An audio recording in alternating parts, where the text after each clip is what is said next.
All right, welcome back. We are at episode 25. Today we got Chief Mike Albrecht from the 185th, between the stateside and retired out of the 185th as well. Yes. Chief, thanks for joining us today. You bet. Happy to be here. You know, I don't know if you mentioned before we started recording, you kind of listened to a few episodes, kind of get a gist of how this goes here. We got the outline. I'm sure you did your homework on everything. No. I wing it. So let's just kind of start at the beginning here and say where did you grow up, where are you from, and what made you kind of want to get into the fire service? I grew up in a small town in South Dakota, DeSmet, South Dakota. So if you're familiar with Loringos-Wilder, little house on the prairie. Mm-hmm. I grew up on a farm 8 miles south of DeSmet, and spent all of my growing years there, raised on the farm, and it's a town of 1,000 people. Okay. So, not a lot to see or do, but plenty to hear. I go fishing up at Lake Thompson, Dry Lake number 2. Okay. All them, yeah. So if you're coming off of South Dakota 25, going to the lake, and you go past the first farm off of Highway 25, that's my family farm. No way. Yeah. It's got cool. buffalo. Yeah, they raise buffalo there as That's well so as cool. beef cattle. Yeah. Yep. Awesome. Yep. So, no, family farm is about 8,000 acres up there. So, Wonderful. yeah. Did you ever think that would be kind of yours someday, or what you would do for work? Just take care of the family farm, or any no interest in that? I kind of felt like that was my sentence in life. And so out of high school, as I was into my senior year, and it's getting around December of my senior year in high school, I thought, you know what? I don't want to farm. I don't want to go to a trade school. There was really nothing in a vocational school that interested me. Mm-hmm. And I thought, well, I'd already tried to join the Army National Guard as a junior in high school, but my dad had served in the Army, so he said no to that. Okay. And they'll take anyone, so. Yeah. So the only option left was to go to college. Yeah. Well, I'm a senior in high school, and I had not prepared for college. I was not a good student. Somehow I graduated with honors. That was a complete accident. But, SDSU, here I come, Suitcase College, 50 miles away. Go Jacks. Yeah, yep. The Jacks weren't much back then. Not what they are right now? No. So, yeah, I went to SDSU for 2 years, and, was contemplating how I was ever going to pass statistics in their commercial economics course. That sounds Their major. super fun. Yeah. And it was like, this ain't looking good. I'm not gonna make this. I had a roommate who was taking stats, and you had to memorize all of the equations. And he said, when you sat down to take a test, you wrote them all out so you didn't forget them. It's like, yeah, no, not me. So I thought, well, I had a friend that was in the Air Force, and he'd been home on leave and talking about what a good time he was having, and I thought, maybe that's it. Maybe that's the move. So I had an interest in flying, and so I started looking at air traffic control. I'd actually taken the civil service test to become an air traffic controller. Thought I could enlist and become an air traffic controller in the Air Force, but my recruiter didn't tell me that all my years of hearing had destroyed it. And so he convinced me to enlist in the open general category. So I didn't really have a guaranteed job. Mistake number the recruiting hasn't changed, has it? Yeah, no. That's the bad car salesman. Yeah, no. And but in the Air Guard, they're all up front. They're pretty cool there. Okay. You can't. The air side, yeah. So went to basic training in March of '84, and no guaranteed jobs, so they were going to assign you to a job. You did have an opportunity to list jobs on your on a sheet, you could pick 10 different jobs. And my first 3 or 4 job choices were thrown out because of my hearing. And I didn't even know what the term meant. In the Air Force, we are a fire protection specialist.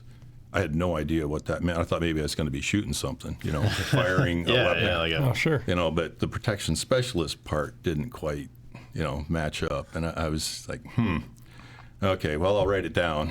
And so it moved from the bottom, number 10, up to about 6 or so. And then a week or so later, we went back to find out what job we got assigned to. And we went into a room based on your job that you were being assigned to. You were going to one of like 5 Air Force technical training centers. And all I knew was that my job required me to go to Chanute Air Force Base in Rantoul, Illinois. And I just, we're sitting in the room and the guy is describing Chanute to us and what the travel arrangements are going to be to get there. And he said, "Is there anybody in the room that doesn't know what their job is?"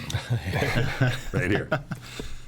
So he said, "Yeah, what's the AFSC, the Air Force Specialty Code?" And I read it off to him, and he's looking it up, and he says, "Fire Protection Specialist." Oh, he said, "You're going to be a firefighter."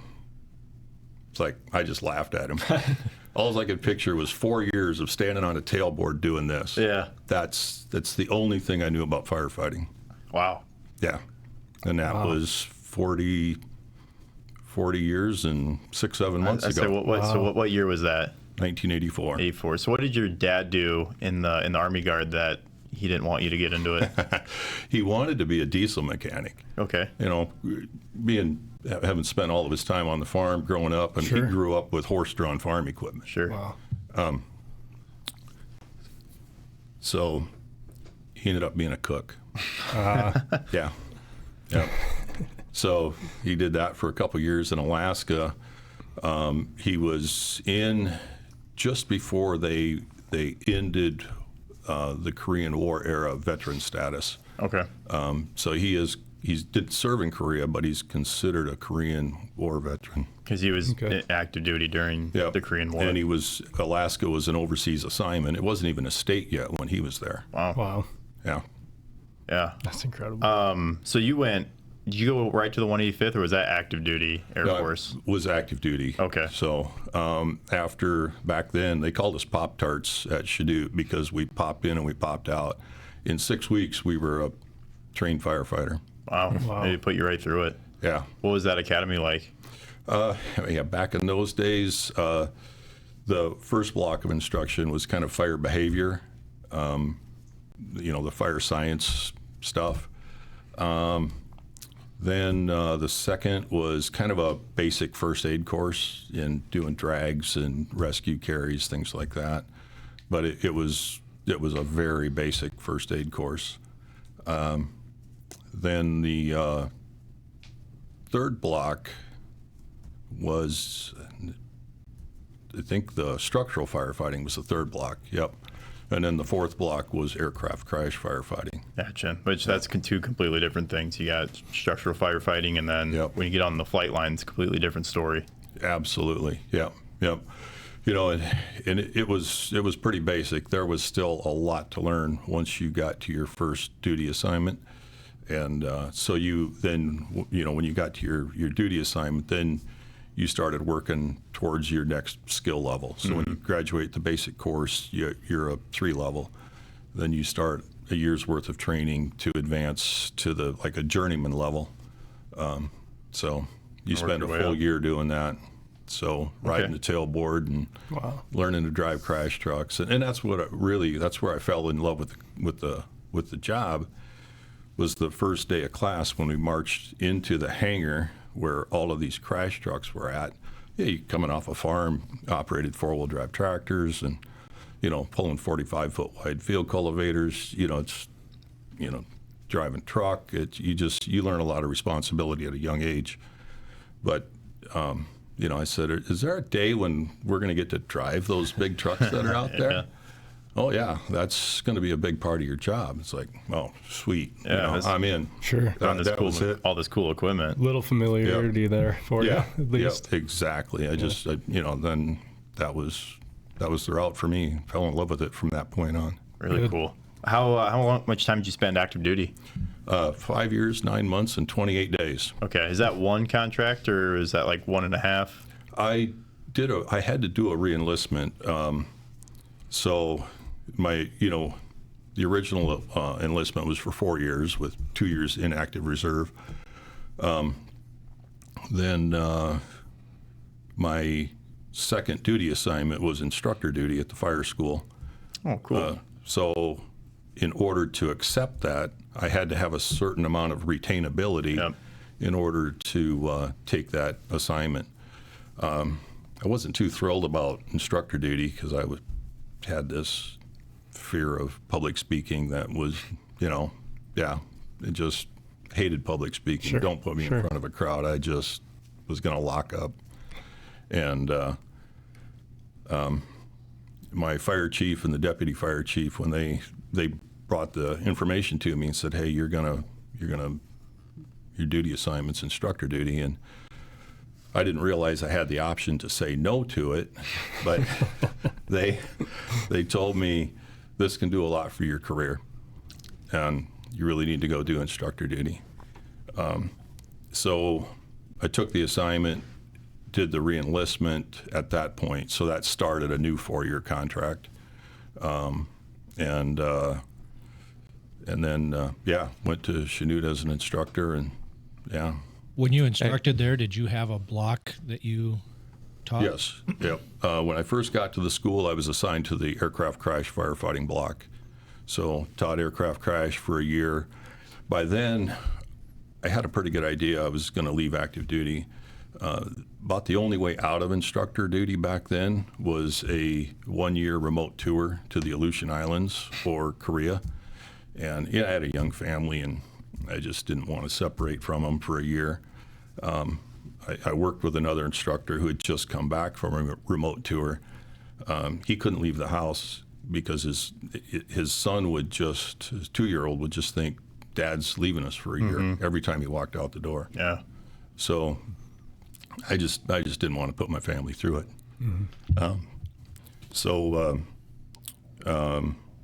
I politicked to get into the structural firefighting block. I thought, if I'm going to get hired on a city department somewhere, the aircraft crash stuff isn't going to hold a whole lot of weight with a city hiring board. So I got into the structural firefighting, and I taught that for a little over a year before I separated. So I guess at that point in your career, when you're going to instruct, so you've been active duty 4 years, but really, and getting into firefighting, which you didn't even understand, that was not on your radar until you're going to school for that. Yeah. So you spent your 4 years, and then got an instructor block. So I guess at that point in your career, that first contract's done. Are you? I guess what's your plan at that point? Is this like keep going active duty? Is this try guard side? Is this go I got my fire training here now? You know what? I like this firefighting. I want to do it on the civilian side. I guess what's your plan at that point after that first contract's done? It's really difficult to transition directly from active duty into a civilian job. They're not going to just let you go. Hey, a city hired me. Can I leave? It's like, doesn't work that way. They get all the power you got. Yeah, your contract needs to be done. Yep. And then you know how civil service is, right? It's a long process. Yep. And it can take years, and Yep. that's even if you get offered a job. Right. So while I was still on active duty, I had applied maybe was it City of Madison, Wisconsin, and then Fargo, North Dakota. I was kind of looking for something in this area since my family was from this area. And it just, neither one of them worked out, partly because I was on active duty. I just couldn't take a job. And so I applied for a program called Palace Chase, which is, it's an early release from active duty whatever time you have left on your active duty contract, you double it in a guard or reserve unit. Oh, I believe it's still around today. Yep, it is. There's Palace Chase and Palace Front. But I did this Palace Chase program, and when I applied for it, the person that ran it and helped me with the paperwork, they said, "You're wasting your time." Said, "These never get approved." And little did he know that when I first got to Chanute, I was at a yard sale in Rantoul with another instructor buddy, and asked this lady of the house, why the yard sale, what's going on, and she said, well, my husband's Air Force, and he went to the personnel center down at Randolph Air Force Base in Texas. And I was like, oh, really? What did he do here at Chanute? Oh, he was a fire school instructor. Wow. Really? Well, what's he doing at Randolph? Oh, he's running the Palace Chase program. Oh, man. Can I get his number? Ding, ding, ding. Yeah. So when this guy said, I'm wasting my time putting in for a Palace Chase, I said, I'm feeling lucky. So I called this guy, Gary Kistner was his name, and said, hey, I firefighter. I said, years ago I worked with Jerry Wimberly in Germany here at the fire school and put in for a Palace Chase, and wondering what my chances are. And he said, well, you never know. He said, I'll take a look at the paperwork when when it comes in, and didn't promise me anything. And I got a phone call from the personnel office. Hey, we need you to come by. I walk in, and this guy says, man, he said, I don't know what you did to make this happen, but yours got approved. I said, just lucky, I guess. Yes, yeah. So then it's back kind of closer to home, 185th right away? No. Yes, I did Palace Chase into the 185th. Yes. I attempted to Palace Chase into Sioux Falls because that was half the distance. Yeah, it'd make more sense, right? Yeah, Sioux Falls was exactly halfway to Sioux City from where I lived. And the fire chief at Sioux Falls didn't want an active duty guy. Yeah. I know him now, good friends, but he didn't want an active duty guy. So next closest was Sioux City, so I put in Sioux City, and they said, yeah. But I initially came into a different career field down here, and then after about 6 months, moved back into fire. Okay. So, yeah. So it all worked out, and then I started applying for jobs. I was working full-time at the family farm in South Dakota, and initially I thought, I'd stay at the farm and just be in the guard down here, and it just, wasn't really working out for the wife and I and the kids, and just thought, I'm not cut out to be a farmer. It was good to go back and give that a shot, but my heart just wasn't in it. Sure. Just wasn't what I wanted to do. I had a love for the firefighting, and in the Air Force, fire prevention is such a big deal that you just don't get to see a lot. You train a lot. Mm-hmm. You don't get to see a lot. Mm-hmm. We did have mid-air collision of two F-16s over the top of two F-15s over the top of the base. I was on my Kelly day. Of course. Yeah. We had you work 24 on, 24 off. So if you wake up and you're at home, you go to work. If you wake up and you're at work, you go home. Yep. But my Kelly day was on a Wednesday, so I had a Tuesday, Wednesday, Thursday weekend every other week. If your wife's working weekdays, it's not really a whole lot of time with family. Sure. So anyway, missed that big crash. And I would have been on the crash truck that would have gone off base to where one of these F-15s landed in a German farmyard, killed a German farmer, but would have it blew him right through the wall of his barn. The plane ended up buried about 20 feet into the ground. Jesus, wow. The amount of destruction was just amazing. Worked the recovery for a couple of shifts, but Yeah. But, like I said, you just don't get to see a whole lot. So I wanted to get onto a city department where I'd have the opportunity to actually do the job. That was the drive. And eventually, tested in Aberdeen, South Dakota, Sioux Falls, Sioux City. I was looking at going to Appleton, Wisconsin, Rapid City. When you want to do this job, you don't care where you land. Yeah, I think a lot of guys can relate to that. Yeah. Yeah, you'll go anywhere to do it. Wherever there's work. Looking back, it's like, why didn't I pick some place like out in Colorado? South Padre Island. Or Yeah, exactly. Florida, something. Yeah. You travel around the United States now, and you're thinking, why did I want to stay in the upper Great Plains? So that kind of brings you into Sioux City. Then eventually, Sioux City offers you a job. Yep. And that was your first offer. It was. Okay. Yep. I hadn't had any other offers. Like the pay in Aberdeen was like $19,000 a year. I mean, it was starvation wages. Sure. And I flat out told him I was testing in other areas, and Sioux Falls, Sioux City, and Sioux City got the phone call from Chief Hamilton, and That's what I was going to ask you. Did Patty call you, or did Chief Hamilton? No, it was actually Chief Hamilton on the phone. So, yep. So I started October 19th of 1992.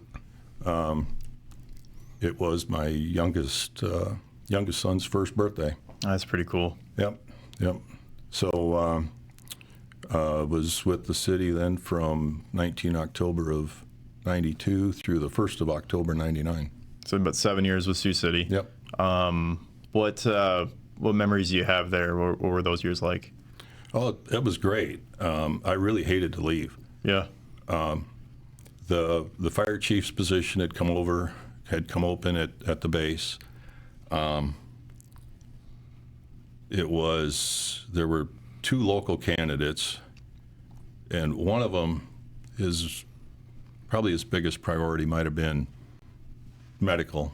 Mm-hmm. He had a big medical focus. The other one, I'm not sure what his focus would have been. I didn't view either one of them as good for the future of the department. Okay. Both good guys. But then there was a 4th candidate from St. Louis, a guard base out of St. Louis. So I half felt duty bound to apply. Mm-hmm. Just for the good of the 185th Fire Department. It seems, feels a little arrogant to say that, but I just felt like I need to do this. And once I was in the job, it just felt like, Felt like you were where you're supposed to be. Absolutely. Good. It was, it was like this was divine intervention. Yeah. The good Lord meant at for me that to be point, here. you would have been about 7 and 9 years with the 185th. 9 years. Okay. Because I started at the 185th in January of 1990. Yeah. Yep. So that's a quick 13 years altogether in the Air Force, and then 9 years in the Guard. That's a long time, and especially with one group. I can definitely see how you get like the ties and the connections and everything, and the drive to do something like that. Sure. Yep. Yeah. Knew everybody there. Had a good working relationship with everybody. Had gotten to know a few people through the years up the chain of command. Wasn't a real well-known commodity at the 185th, but the last question in my interview was Iowa and Nebraska are playing this week. What team you rooting for? Yeah. And my response was, I don't know. So what color underwear you got on? Because everybody's in a military uniform. Yep. They all look the same. But, you tell me what color underwear you're wearing, I'll tell you what team I'm going to cheer for. But I'm not a Hawkeye fan or a Husker fan. I'll just leave it at that. There you go. Yeah, more of a Jackrabbit fan.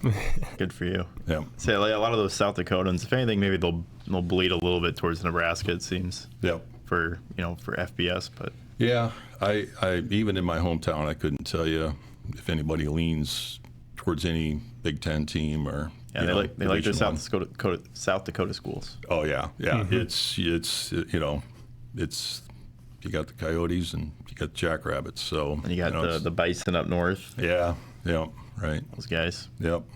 That's fun. Any memories on your time with Sioux City that stand out? Kind of probation through. I guess how far what was your position on Sioux City Fire when you would left? you have been floating yet, or did you get? No, I had a house. Okay. Yeah. Well, when I started, Dan Kugel was, I think, the senior floater at that time, and I think he floated for close to 10 years. Yeah. And then it started dropping. So there started to be a fair amount of turnover, and a lot of it had to do with when Sioux City started their third shift in the late 60s. So I don't know exactly what year that went down, but Yeah, I can't remember either, but I know there was that group of guys that floated for a long time. Was it like and that was 68 because- or something like that? I was going to say, I don't know, it's just late 60s, early 70s when the third Just shift waiting on that started. large group of people to retire. they, just hitting the age and years of service bracket, and they started to trickle out. So, yeah, I was here for 7. I'm trying to think when I first got a house. Must have been. I know I was when I left. I was with. I was at Engine 7. Bob Wilson was the lieutenant out there, and Brian Van Hollen was driving. Okay. Yep. Wow. Yeah, but I also spent time on Truck 1 with Porterfield was the officer. Okay. As a probie, I had Don Smith, and you just don't hear Don's name mentioned. I mean, No. are you guys even familiar? I've never heard Don's name. I don't know about you guys. I'm pretty have young a little yet, though, bit, yeah. so that's not uncommon for me. Yeah. But Yeah, Don, quiet guy, good training officer, just solid, just super nice. Him and Jim Clark had very similar personalities. They were great officers together, both lieutenants. It was shift 1. Everett Meyer was the AC. And I was paired up with Denny Culbertson. Okay. So Yeah. we Yeah. did probation together. And then we got kicked out right at the end of our 10-month period to make room for Chief Everett. wow, Okay. Yeah. that's kind of cool. So right at 10 months. And then they kind of forgot about us. We'd started in October, and we went to floating at the 10-month mark. And it was probably mid to late November before somebody said, "Hey, did you guys get your 8 shifts shifts off?" of vacation time after probation?" It's like, no, it hasn't come up. And so we got the month of December off. That's kind of Okay, fun. there you go. Christmas. Yeah. Probie firefighter with December off. Getting Heck Christmas yeah. off. Guys are probably like, what the heck? Yeah. That's really funny. Got the Yeah. holidays And then you get to off. pick the whole next year too, so that was a good time. Yeah. So I kind of want to go in 2 paths here. I want to talk about your time and with the state side, and I just want to make sure my terminology is correct. And then your time with the 185th. That's kind of the same thing, but they're 2 different at the same time. If you want to kind of explain the difference and how just the organization works, Sure. it logistically runs. So we have 27 military firefighters, and they do their 1 weekend a month and their annual training.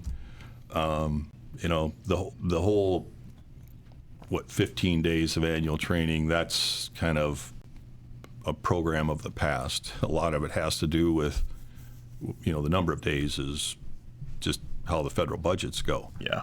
Our training requirements just require you to do more than 15. You can't get it done in 15. Right. So that's the traditional guardsmen.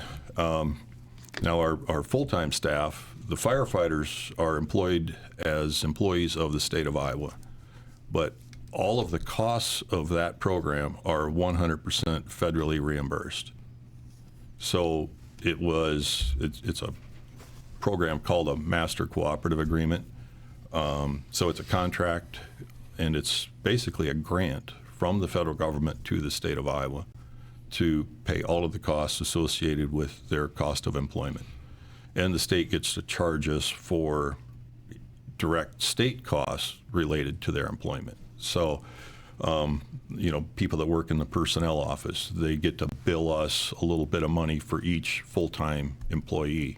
And there's, the cooperative agreement program, the state employees exist as firefighters, as security forces members, or part of the security forces squadron as state employees, state security guards. And then in our civil engineering squadron, what you might think of as public works, the people that take care of the maintenance on the facilities, they're state employees as well. My position within the department, I'm actually a federal civil servant. I'm a federal employee. When I first started the job, I was a Title 32 federal employee.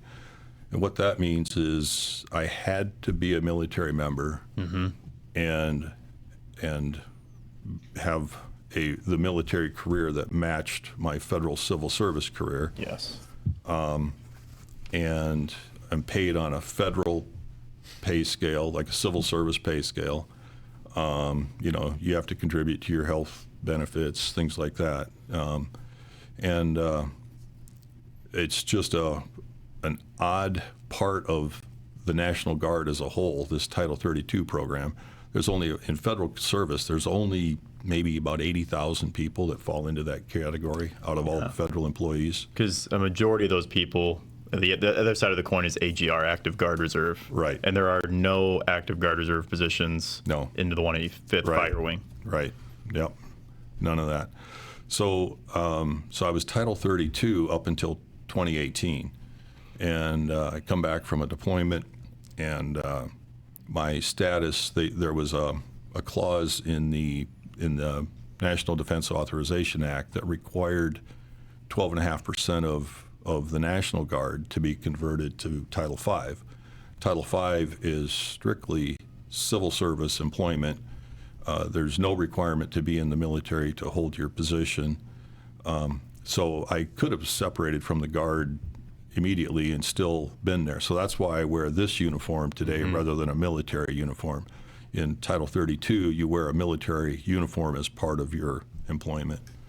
So it's just a pretty odd kind of setup. So going to the Title V status, it changed my work schedule. I now work a 56-hour work week, so I do a 24. I do 4 8s and a 24, which is the active duty standard, either 56 or 60-hour work week for administrative positions. So when you were still in the Air Guard, did you have a different rank than Fire Chief?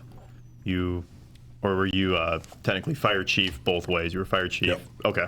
Yeah, I was Fire Chief on the military part of the organization and Fire Chief for the full-time side. Gotcha. Now... Here we got Ryan. Yep, Chief Master Sergeant Ryan Baker. You guys know him as Ryan. To me, he's Chief Baker. Yeah. He's earned that rank. He's the fire chief of 27 military firefighters, and so he's Chief Baker to me. So my year's right. 99, you took over as the chief position. Yes, October 1st of 99. So were you that same rank back in 99 for the last? No, I was an E6, a tech sergeant. Yes, okay. When I was hired into the position. Yep. Put master on E7 the first day. About 2 years and 2 weeks later, promoted to E8. And in 2006, put on E9, Chief Master Sergeant. The E9 stripes are held at the guard bureau level. Yep. And back then, what we call the FAM, Functional Area Manager, they could just assign them where they wished. And out of the blue one day, got an email from our FAM, and it had gone to the wing commander and other people within the chain of command. Said, hey, we're sending a stripe to the 185th for Mike Albrecht. If you don't promote him within the next year, we will pull the stripe back and send it to another unit. And Colonel Jansen, the wing commander, he called the FAM, and he was like, do you realize how young he is and how long he's going to hold this stripe? And they said, yep, but he's the one we want to promote. I was going to say, because holding rank E9 for that long is almost probably completely unheard of in the military in general. Yeah. Yep. Everyone holds a rank for 3 to 5 years at the most. Yep. Yeah. So I held it from 2006. I left the fire station in 2019. So after 20 years of being the military fire chief, I was hired into the senior enlisted leader position for mission support group. So about 350 of the people out at the installation fell underneath me at that point. So that freed up that chief stripe, and another person from the 185th got it, Mike Peters, who's one of our state assistant fire chiefs. And so Mike was promoted into it and held it until earlier this year when he retired, and then Chief Baker actually applied for the stripe. It's a much more rigorous process today. Okay. So he actually had to go through an application process and get approval from state staff, and So the chief can hold the rank at different ranks. You can hold as an E8 or an E9. Correct. Yep. So even if he hadn't been promoted to chief as an E8, he would have been the fire chief. Okay. Yep. And then just kind of for the listeners, you can be in the 185th and work for the state. Yes. And then, but those do not have to correlate. You have firefighters that have done nothing with the military. Correct. And you have military firefighters that have done nothing with the civilian side. Well, we got two of them that are on the job right now. One just finished probation, one's on probation. That came from the 185th. So. Well, and then you've got Adam Wright. Yep. Adam did we got a lot of guys. Yeah, actually. Well, yeah. I mean, I can go back and count and tell you how many people you've stolen from my full-time staff. Sure. Maybe stolen's a little bit of a strong word, but it's nice to see people progress. I never hold a grudge. I get people coming in my office all kind of like, "Hey, Chief, I'll talk to you about something." Yeah, I got offered a job at Sioux City, and it's like, "Hey, that's great," but they come in nervous, I'm gonna chew their backsides or something for taking a job somewhere else. So we kind of told the kids, even when we teach them how to wit and stuff, we're like, Chief Albrecht down there, he gets it, a guy that it's not, it's not the structural stuff. It's not lots of runs and not that stuff. He gets it that you're kind of a guy comes and gives you a year or two or whatever and moves on and you get how the process works. So, I mean, it's got to be nice for at least, you get personnel for a little bit, pad your coffers, and then, not that you should be a revolving door, but bodies are bodies at the end of the day, right? Yeah. We require someone right now, our minimum is you got to have firefighter 1 to apply. Okay. We actually lowered it from firefighter 2, and then you had the option of either having airport firefighter completed or your EMTB completed in order to apply. We just weren't getting enough applicants. Yeah, because if you weren't in the 185th, where are you going to go get airport firefighting from? And we've had people that went out and got it on their own. Okay. There's a school up in Duluth, Minnesota. Sure. Another one in South Carolina. We currently use one in Alabama through the Alabama Fire College. So, there's some good programs out there, and we did have people that went out and got those certifications just so they could apply. Okay. That's kind of rare, but it's happened. But what we have found out is we're burning out our full-time staff training people because they never get a break. We hire 3 to 4 people a year, so at least twice a year we're doing a hiring process. I just started it. The last thing I did before I left the office to get here, put the job announcement out to everybody I could think of to get it spread far and wide. So Spread the word. Yep. So We'll spread it here. The 185th There you go. looking for some good Is that embedded women. is that the Gov Jobs, or what is the website they go for looking for? You just have to go to a state of Iowa. They call it NeoGov. Yeah. NeoGov. There you go. Okay. Yep. You're familiar with it. Yep. Okay. Yeah, and the the last 3 or 4 hiring cycles, I get the same application from somebody that's a firefighter in a refugee camp somewhere. You know, he's part of a refugee camp fire brigade. Sure. But the thing is, you've got to show up and you've got to complete a physical agility test. Right. Sure. So What are your numbers looking like for applicants? I don't even know yet, but typically I get just enough applicants to fill the vacancies we've got. Yeah. So it's you show up and pass the physical agility, there's a good chance you're going to get a job. Sure. Now this time we've only got 1 vacancy. There's actually 2 vacancies, but I'm trying to convert a position into an assistant chief of prevention and logistics. Okay. So I've got the Guard Bureau's approval, and they've agreed to fund it. It's not an additional position; it's just swapping the duties of an existing one. So it's not that much more expensive in our budget to add it. But I have to get approval through the state of Iowa, and that's not always the easiest thing to do. Yeah. So on the state side for your civilian firefighters that work down there, what are the responsibilities down at the base, and then what kind of calls when you do get them do you guys see with like between your mutual aids? We run a lot with you guys into the industrial area there down by Seaboard, and then calls on the airport and at the 185th itself. Yeah, the airport, we only get about 4 or 5 in-flight emergencies a year. We keep a historical record of that, and so the actual in-flight emergencies, ground emergencies they're kind of few and far between because we're such a small airport. Sioux City just can't. It's difficult Sure. for them to compete between Sioux Falls and Omaha. But on the medical side, we've become much more engaged with Sioux City, Salix.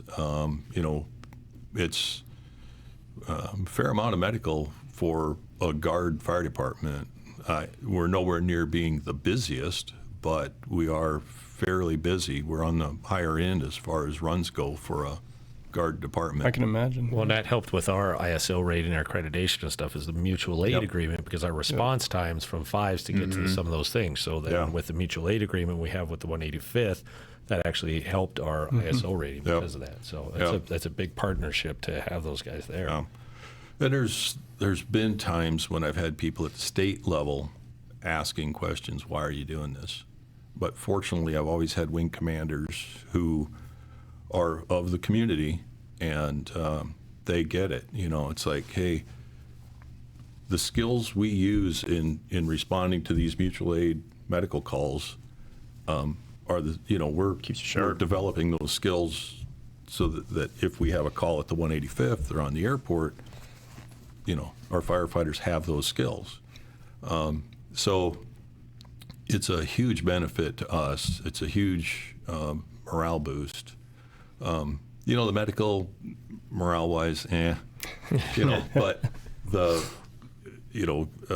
Sergeant Bluff is pretty quick to call us. If they have a page and they're shorthanded, So that's Chief Call is he's requesting us pretty quick. I say most commonly that seems to be when you see the 185th going somewhere on a scene, that's usually kind of like that Sergeant Bluff area into the lower end of Sioux City. You'll see us, because I've been at a couple fires with the 185th down in that area.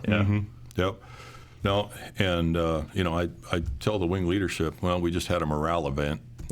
Right. Yeah. And that's really what sure. it is. It's a morale event. I mean, that's why you train. That's why you want to be a firefighter, is so that you can. I'll tell you, we had that Feed Energy fire a few years ago. Totally changed the game, having your guys' foam capability. Right. We would have just sat and watched that thing burn for days had you not brought up a foam trailer in your crash truck, and it just knocked it out. It was awesome to see. It's like, thank God you guys showed up, because I'd have been there for the next day too. Right. You know what I mean? So it was just 3 or 4 months ago. We had a semi on 20. We had to call the 185th up for their tanker. She got no water out on a highway. So. Absolutely. It's just I'm glad you mentioned the water tender. trying to use the right vernacular Yeah, here. sure. You know, Yeah. I mean, it's the tanker, but It's not a tanker because it doesn't fly right. Yeah, So- yeah, exactly. Okay. Get in trouble down there. Because literally, if you go to the ARF school at Duluth and you call for the tanker, you're getting the CL-215 out of on Hibbing. It's going to come and drop water on your head. And, Exactly. Right. I'd love to see it happen. Yep. So, what would we do if we didn't have the terminology Nazis? But yeah, having a 4,000 gallon water tender in the county, it's a great resource. Amazing. And, I've had people from the 185th that live out in the county.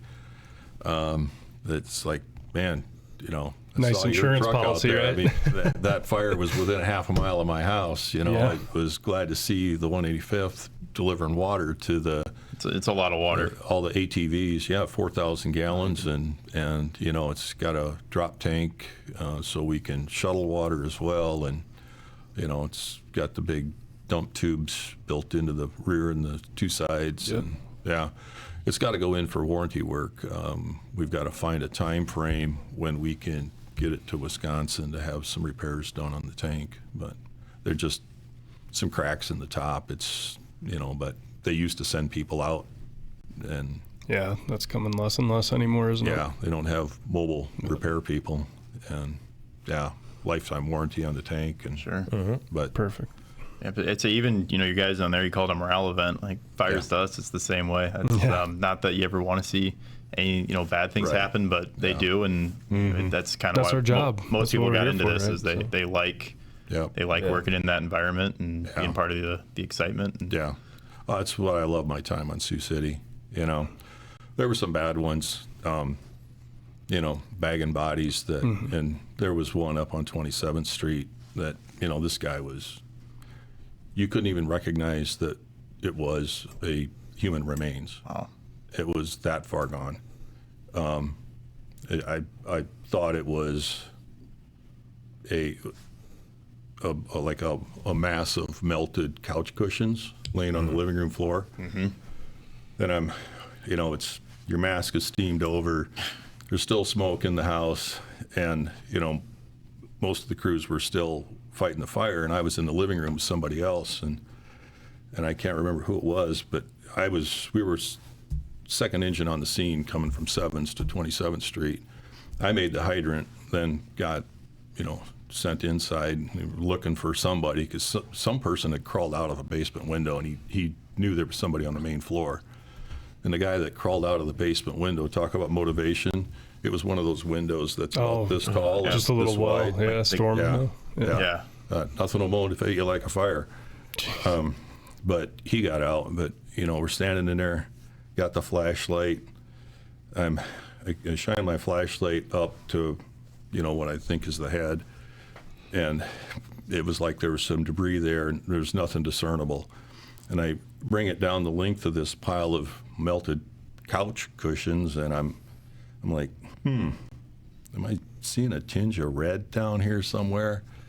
And it was like something between the tib fib and just couldn't figure it out. And I took the flashlight back up to the head, and then I swung it over to my right, the body's left, and there was this arm drawn up, and just everything was just white, just pure white, no flesh left on the hand. Yeah. Kind of on that note, were fire fatalities kind of that 90s time frame pretty common around here in Sioux City? I don't remember it being that common, really. It's weird. We go in spurts, like where we'll have a really heavy year and then it'll dip back down. It's kind of always kind of done that. But even a heavy year is only 3, 4, 5 or so. I don't think Which is heavy, but right. yeah. But I mean, it's not like we're having a dozen fire deaths and stuff. I know when I came on in 2002 might have been our first year without a fatality. Yeah, that makes sense. I think it was 2002, and then we had a good, I think, almost a decade of zero. And then we had, and then it kind of, we got, like you said, we got in that streak where it was kind of consistent of 2 to 5 every year for a number of years after that. But for a city this size to go, even 5-6 years without a fatality, It's pretty amazing. yeah. No, the other one was over on East 2nd Street, and when I was watching Jerry Bennett's interview, he referenced that one. And I was on Engine 5. Somebody walked in the back door to Engine 5 and was like, "Hey, are you going to that fire over there?" And we started heading to the rig, and then the page came. Okay. Yeah, and that was a bad one. I think, let's see, we had a 4-man engine crew that day on 5s, which was pretty rare. Yeah. And this is old station. Yeah, right there in Fairmont. What is it, Sign Pros now? Yeah. Some signs. I think it's that. privately owned now by someone. Okay. Yeah, Sign Pros went away. So. Yeah. So, it was right around the corner and down the street on East 2nd. And, Jerry said it was the mother holding the baby. I'm quite certain it was the father that had the child out the window or up to it. And I think it was Jim Allen was trying to get the guy to drop the child. Yeah, that's. I had made the hydrant. Joe Small, and I'm not sure who else made entry. So they were inside. I made the hydrant as fast as I could, ran to the rig. The house was up about a 4 to 5 foot bank. So, and then at the top of the bank was a fence. And Jim was over the fence. I don't know if he went up the staircase or whatever, but he was around on the west side of the house, I think it would have been. And I ran, and I knew it was going to be too short, the roof ladder, but I threw that over the fence to Jim because it was light and easy. Mm-hmm. Then I got the extension ladder and was trying to get that over the fence on my own. And you looked up and you saw the flame shoot out the bedroom window, and the flame came out about 10 feet, and you just knew. Yeah. Sad deal, young couple, baby. Turns out a friend of mine actually grew up with this guy. I think it was originally from the Remsen area.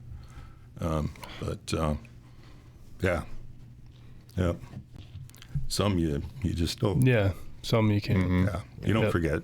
Yeah. What started that fire? I think it was a freezer on the back porch with an extension cord running under a rug, maybe. They had done some renovations, or were starting to, like they tore the plaster and lath off the wall. It was a pretty old house. Well, then that, Yep. So help. The fire actually started outside that back wall and burned its way into the house. A passerby saw the fire and beat on the front door. The father with the baby came down the staircase, actually had to walk past the fire to get to the front door. And the guy said, "Your house is on fire, you've got to get out." The guy turned around to go get his wife, who was still in the bedroom. So he had to walk past the flames back up the staircase. Mm-hmm. Well, the front door was open the whole time. Yeah, that's then he opened up the window, because he was trapped. Flow path. Yeah, and came right at him. My guess is, his wife was already overcome. Yeah. He was probably not CO'd, not thinking right. Yep. And just the physics and fire behavior is going to follow the fresh air, and it went in that front door, up the staircase, and out that window. And it's just over in a flash. That's a sad deal. It was. Yep. Let me shift gears a little bit. So you've been a long time, at least on the military side. How many years total in the Air Guard, Air Force, active duty Air Force, I should say? Yep.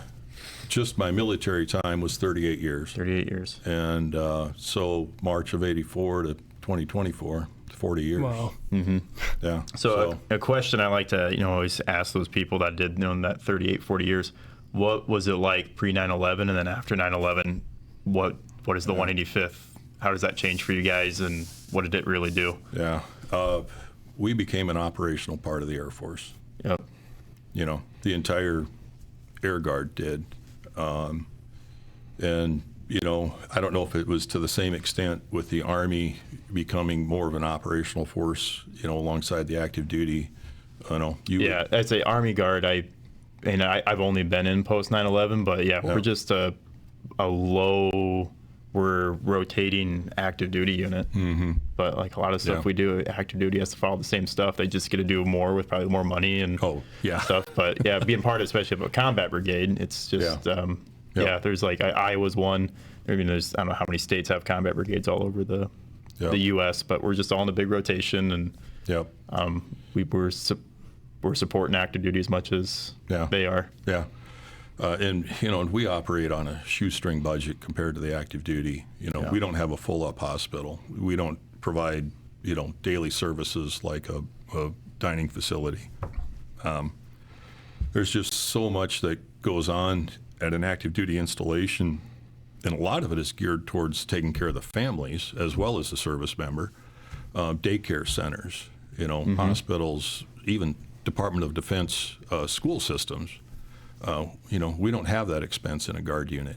And, full time out there at the 185th, 275, less than 300 people, supporting about 1,000 military positions that are deployable, and, maintaining your military skills, on that 2 days a month, 2 weeks a year, whatever it takes. But the 185th is deployed around the world somewhere almost every day of the year. When I drive to work, I'm coming around one of the two big hangars, and I look out on the ramp and I count the aircraft. And if we've got 7 or 8 aircraft out there, that's a rare day, very rare day. Those planes are gone around the world almost every day of the year. Cool. Yeah. And for us as firefighters, we're on a deployment cycle. The system is changing right now. There's a lot of stuff going on in the world that doesn't get reported anymore. I don't know if 1 out of 10 people would know we have forces inside Syria right now. Yeah. And we've probably got people in places that I don't even know about. Right. And I'm out there. Yeah. Sure. Every day, but yeah. Go ahead, Phil. Yeah. So, and what year did you say that you came to the 185th? January of 1990. Of 90. So at January of 90. So very still, because 9/11's a big reference for the military and the fire service stuff, but for the 185th specifically and for Sioux City. Yeah. So that's right after 232 basically happened. That was because 232 was 89. Yeah. Yep. So we had a lot of firefighters that went through that experience. I was actually teaching in Illinois at that time, and along with Jerry Bennett, you had on a couple episodes ago. Yep. But we were instructors together, that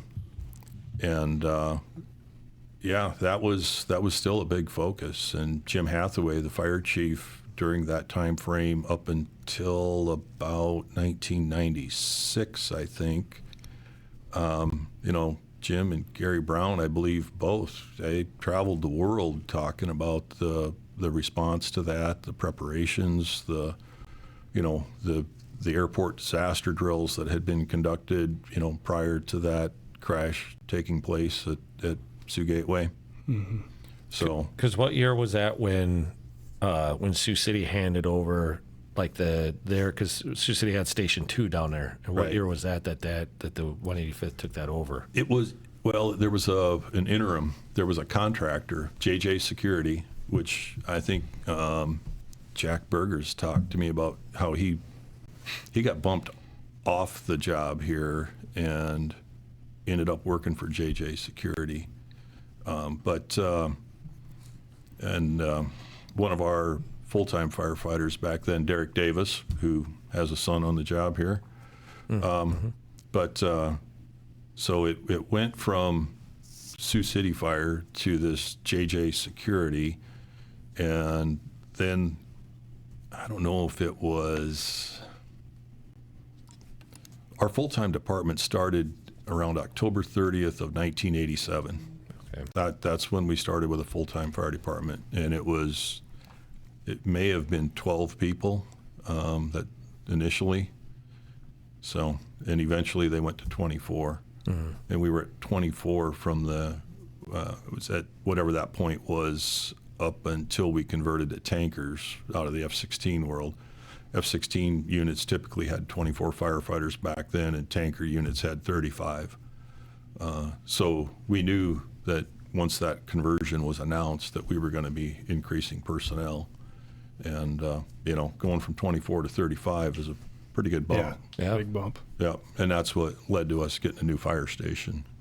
We were looking at the existing building like, okay, how are we going to make it work? Yeah, we fit all this in. In the Midwest, that's your typical attitude. How do we make this work? Right. We don't think, we're going to get something new. Right. It's just that Midwest mindset. We're going to make do with what we got. Yep. And the guy from the Guard Bureau that controlled all of the military construction funds, they called him the Guard Father, Ralph Conte. That's We're an sitting awesome in the meetings name. and the Guard Father. But that guy had an encyclopedic memory, and he said, it might be a better idea if we just build the fire department a new fire station and we convert the existing one for security forces. So that's, it's like, what? All right. Yeah. In the military as a whole, but in the Guard even more so, the opportunity to get a new fire station in your career, it's very, very rare. Yeah. With all the construction that went on, we were the second to the last building that was constructed as part of the conversion. And then once we got moved out of the fire station, they started converting the old one for security forces. Oh, cool. Really cool. So you talked about, people from the 185th constantly being overseas. I think when people think of like deployments, they think of being gone for 9 months to a year, but that's where the 185th is very interesting. They can call you guys and have a tanker overseas for a couple weeks at a time, complete a mission, come home. Yep. It's kind of like you said, it's a full-time duty station down there. Yeah, we have aircraft that are they might be sitting on our ramp, but we don't own them. Okay. Another outfit owns them, called the Tanker Airlift Control Center, and there's crews assigned to that aircraft. They're on a type of order that allows them to be deployed anywhere in the world. Because we can't go in a Title 32 or as a Guard status. If you're going into a combat zone or can't go Title 10, right? Yeah, they've got to be on Title 10 orders. So that aircraft and those crews have to be able to respond within a certain time frame if TACC calls and assigns them a mission. So, they take off and go. Now, there's other times when we have a larger package of aircraft and aircraft maintenance personnel that will go on like a 3-month rotation into a large overseas base, and then they're just operating from that base, doing the air refueling missions every day.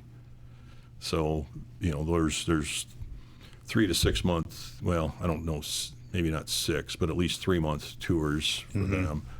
The other parts of the installation, what we call like mission support group, the base is made of 4 groups. You got the operations group, aircraft maintenance group, just called maintenance group. You got mission support group and medical group. So the mission support group is basically everything it takes to run a city. So you got your cops, your firefighters, your public works department, which is like our civil engineering squadron. Okay. You got the logistics area, making sure we're getting parts for the aircraft and, ordering things through the Air Force supply system to support everybody, all of that. So in support group, typically your deployments are 6 months. Okay. So. Okay. So talk about some of the rotations that you've done and your wing has done overseas, and what those have looked like, and kind of why you're there, what your mission is when you're in country, and how that supports everything else that's going on. Well, for me personally, there was a time prior to, prior to 9/11, we were still flying Northern Watch and Southern Watch. So we were still keeping an eye on Iraq. Mm-hmm. And we were flying, there were F-16s were flying missions out of a base in Turkey, because you had the northern no-fly zone, and then you had the southern no-fly zone. So their military could fly, but it was constricted to a really narrow area across the middle of Iraq. And back in those days, the active duty was getting burnt out on supporting those bases. And so the Guard, because we weren't being presidentially mobilized, we were doing 2-week rotations into these bases, which seems ridiculous, the cost of getting us over there. Yeah. So we would do a 19-day set of orders. We'd spend 2 days getting over there. We'd spend 14 days in country and 2 days getting home. It was everybody agreed it was the dumbest thing ever. But we were saving bodies from the active duty because they had a huge retention issue. People were deploying so much, and back then even the active duty was doing 90-day tours. So they were doing 90s. Eventually they went to 120-day, and then the standard became 6 months. But so my first overseas trip in the Guard was to Al Jaber Air Base in Kuwait.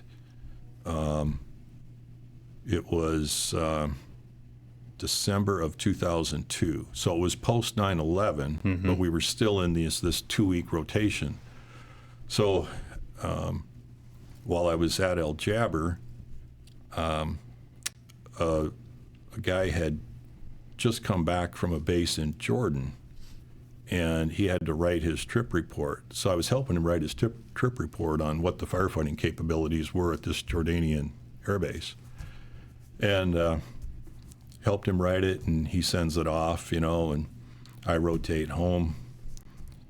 My first day back in the office was about the 3rd or 4th of January, and I get a phone call from the wing commander. And, we got a little caller ID, and this phone call is coming from the CAT, the Crisis Action Team. And it was like, pick up the phone, hey, Chief Albright, 185th Fire Department. I said, Chief, it's Colonel Jansen. Got a message over here. Think it pertains to you. We need you to come over here and read it and figure it out. So I go over, have to go through the, locked doors and get back in there. And it was 2-year orders to the base that I just helped write the trip report on. Yeah. So I already knew everything about that base, what it had for firefighting capabilities, which didn't meet the Air Force standard, which is why we put Air Force firefighters in there. Sure. So I hadn't unpacked my luggage yet from the trip to Kuwait. I just went home, pulled anything that was civilian clothing out of it, and just started packing military uniforms and just everything I was going to need. It was a 1-year order with the potential to be extended for 2 years. Nobody knew how long this was going to take.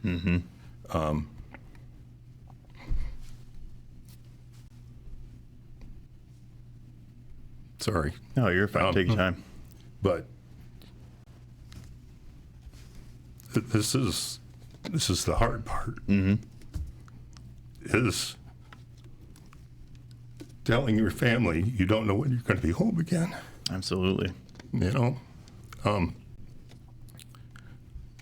It's what you put your family through is really tough. And I didn't really get that until I was doing my military retirement at the 185th in March of 22. And my daughter told me that on the drive down, she lives up in my home area, Lake Preston, South Dakota. But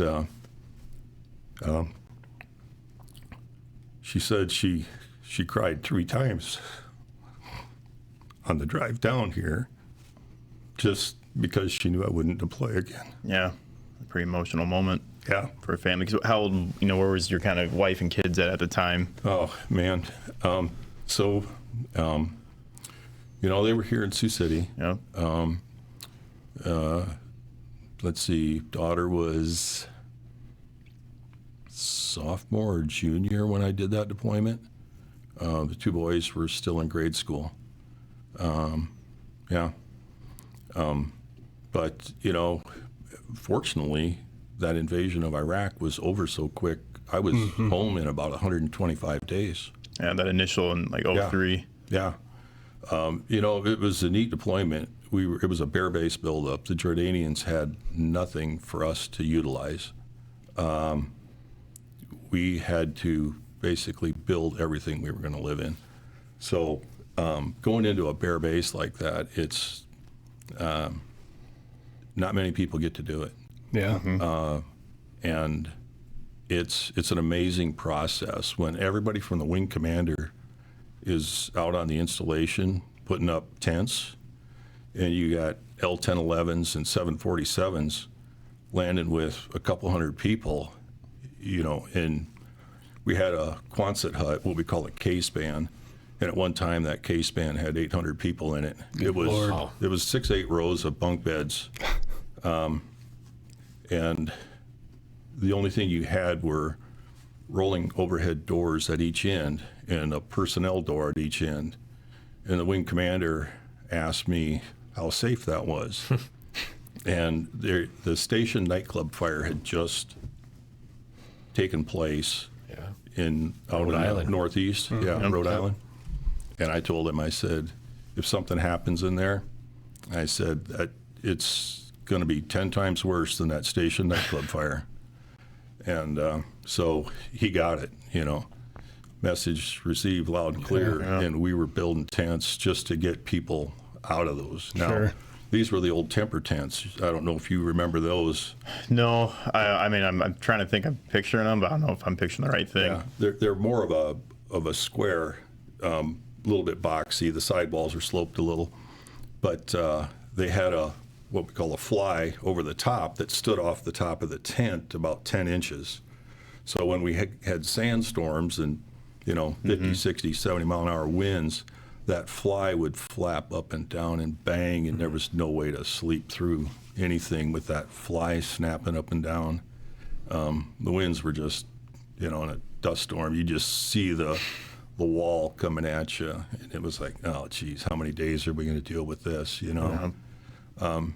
I took progressive photos of, how the visibility just disappears, and you're just living in grime. We were only allowed to bathe every other day.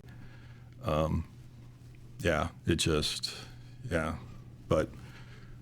man, that wing, we had, I think it was 40 or more F-16s. We had British reconnaissance aircraft in there, so we had Brits there as well. Trying to think what else. The Russians were flying an Antonov in there, and I think they were supplying the Brits, but they were doing logistics hauling for the Brits, I think. I walked out of the fire station tent one day, and I saw this Antonov on final, and he was making a huge correction because of the wind gust that had just caught him. His wingtip looked like it was about ready to dig into the ground. And when the fire chief says, holy, you know what, all the firefighters that are inside the tent with, not a soundproof wall, they all come running out to see what's going on. Yeah. And he landed that airplane, but we had a 747 land there that a gust of wind caught underneath the nose as it was rolling out, flipped it up, and he had a tail scrape. Good Lord. Yeah. So, that plane had to fly all the way to Athens, Greece, below 14,000 feet, which in a 747, That's flying that low. Insane. Yeah. because it had to go into a maintenance area, and we had nothing there. You know, it was,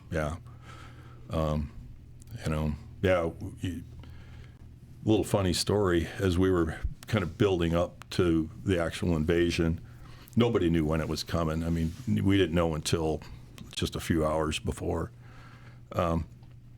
But the wing commander wanted to put us through like a base-wide exercise in case we were attacked, because our entire reason for being there was to prevent a Scud missile from reaching Israel. So if Israel had taken a Scud, it would have been the entire Israeli Air Force coming over our heads, at treetop level, going to Iraq. Yeah. So the goal was to keep Israel out of the war, because if they had done that, all the other Muslim nations probably would have attacked Israel. So that was our goal. So it was just air defense between. We had Patriot missile batteries, okay, and we had F-16s. So, so we were going through this exercise, and just going through the wartime stuff. You've been there, and I get a phone call in the fire station, and there was this exercise input. There's a fire in the bomb dump. It's like, thank you very much. Message received. Hang up the phone. And get a call back. Are you responding to that fire? Yes, we will. We'll be responding to the east coast of the United States because that's about the safest distance, for this bomb dump being on fire. And that was it. Well, later that night, we were at the wing staff meeting, and there were only 2 enlisted guys on the wing staff, the command chief, master sergeant, and the fire chief. And wing commander, he's going around the room, and he looks over the top of the crowd, because I'm sitting at the back wall. And he's fire chief. He said, fire in the bomb dump. He said, are you going to respond to that? And I said, Colonel, sure am. I said, the bomb dump's that way? I said, we'll be going that way. Just try to keep up. So, yeah. But our F-16s, they were, it's a fighter plane. Yep. But they have a ground mission. And, I call them a cargo plane. It's just that their cargo hangs on the outside of the aircraft, not inside a cargo bay. And I saw a lot of gun sight footage because I could get into the wing command post and watch pilots review some of their footage. I believe that there's way more technology that goes into taking a life than what goes into saving a life, and you can see it in that situation. When I got home, I was talking to someone from our intel office, and I told him about a capability I saw on this recording, and he said, "You're not supposed to know that capability exists." And it's just, you don't even realize that what you're seeing is that tightly controlled. It just looks like just a normal military thing, Sure. And it was not. But you'd see a Scud launcher moving across the desert floor, and it was like it wasn't a color screen. It was just shades of gray or brown. And this truck's moving, and you see a little black dot off to the side. You can almost see like the legs moving up and down on that black dot. And you can see him jump on the side of the running board on the passenger side of this truck, and you know why the dot is right in the middle of the truck. You know something's coming, and then the screen just explodes. It's just, and then you see hot pieces of iron and truck axles coming out of the middle of the cloud, digging into the desert floor. You can see the sand, and the dust and dirt kick up. I mean, the resolution's just something else. And that was more than 20 years ago. Yeah. So what does it look like today? Yeah, right. Exactly. Yeah. Yeah. So what's going on in Ukraine now with these ATACMs? I can't imagine even. My guess is you could probably program a street address into something, and yeah, I mean, they can. Yeah, the drone warfare. Well, that's what. Yeah, when we that's going on right now is just kind of the war games going back and forth. It's wild. You got an Amazon drone with grenades attached to it, just like it's delivering a package. Right. And it is. It is. It's just not the package you want to be the one. I don't want one of those. Yeah. So, what's the chief when you're doing that? What's the mindset of like yourself to sit there and think, on this? I mean, going back, and I mean, did you ever have a moment where you just sat for a second, like you said, where you're talking about, if Israel, that you'd have fighters flying over the head, you have Patriot missile batteries, it's all that, that you're just this farm kid from South Dakota. How did you end up in the desert in Jordan, doing what you're doing? I mean, was there ever like that moment of like, how did I even get here? Well, I was a bit of an odd kid, and growing up on the farm, we were, you didn't have a whole lot of friends nearby. I had a brother that was an Irish twin, 50 weeks younger than me. So, we were close, and older brother. But, in the wintertime, like I said, I would just pull out an old Collier's encyclopedia book and start paging through it. And I would just read and page through an encyclopedia. And the things that really interested me were geography. And I would look at maps all around the world, and I just never imagined I'd be in some of those places. I remember looking at maps of the Persian Gulf area, Qatar, but back then we didn't know it better. It was Qatar. Right. Yep. It's Qatar. You start to pick up on the right pronunciation. But so, to be there, it was like, dang, I probably looked at this area on a map, but you're trained, and you're confident in your training and your skills, and you know how to use what you've been given to defend yourself. It's if something comes your way, you're going to fall back on that training. Same thing in firefighting. I mean, it's training to the point where it's muscle memory, where you don't even have to think about it. Putting on the chem gear and a chem mask, and getting your helmet back on again, and gloving up, all of that. It's you do it well. Especially the 3 years I spent in Germany, we played a week-long game 5 times a year. Mm-hmm. We practiced for a nuclear black, and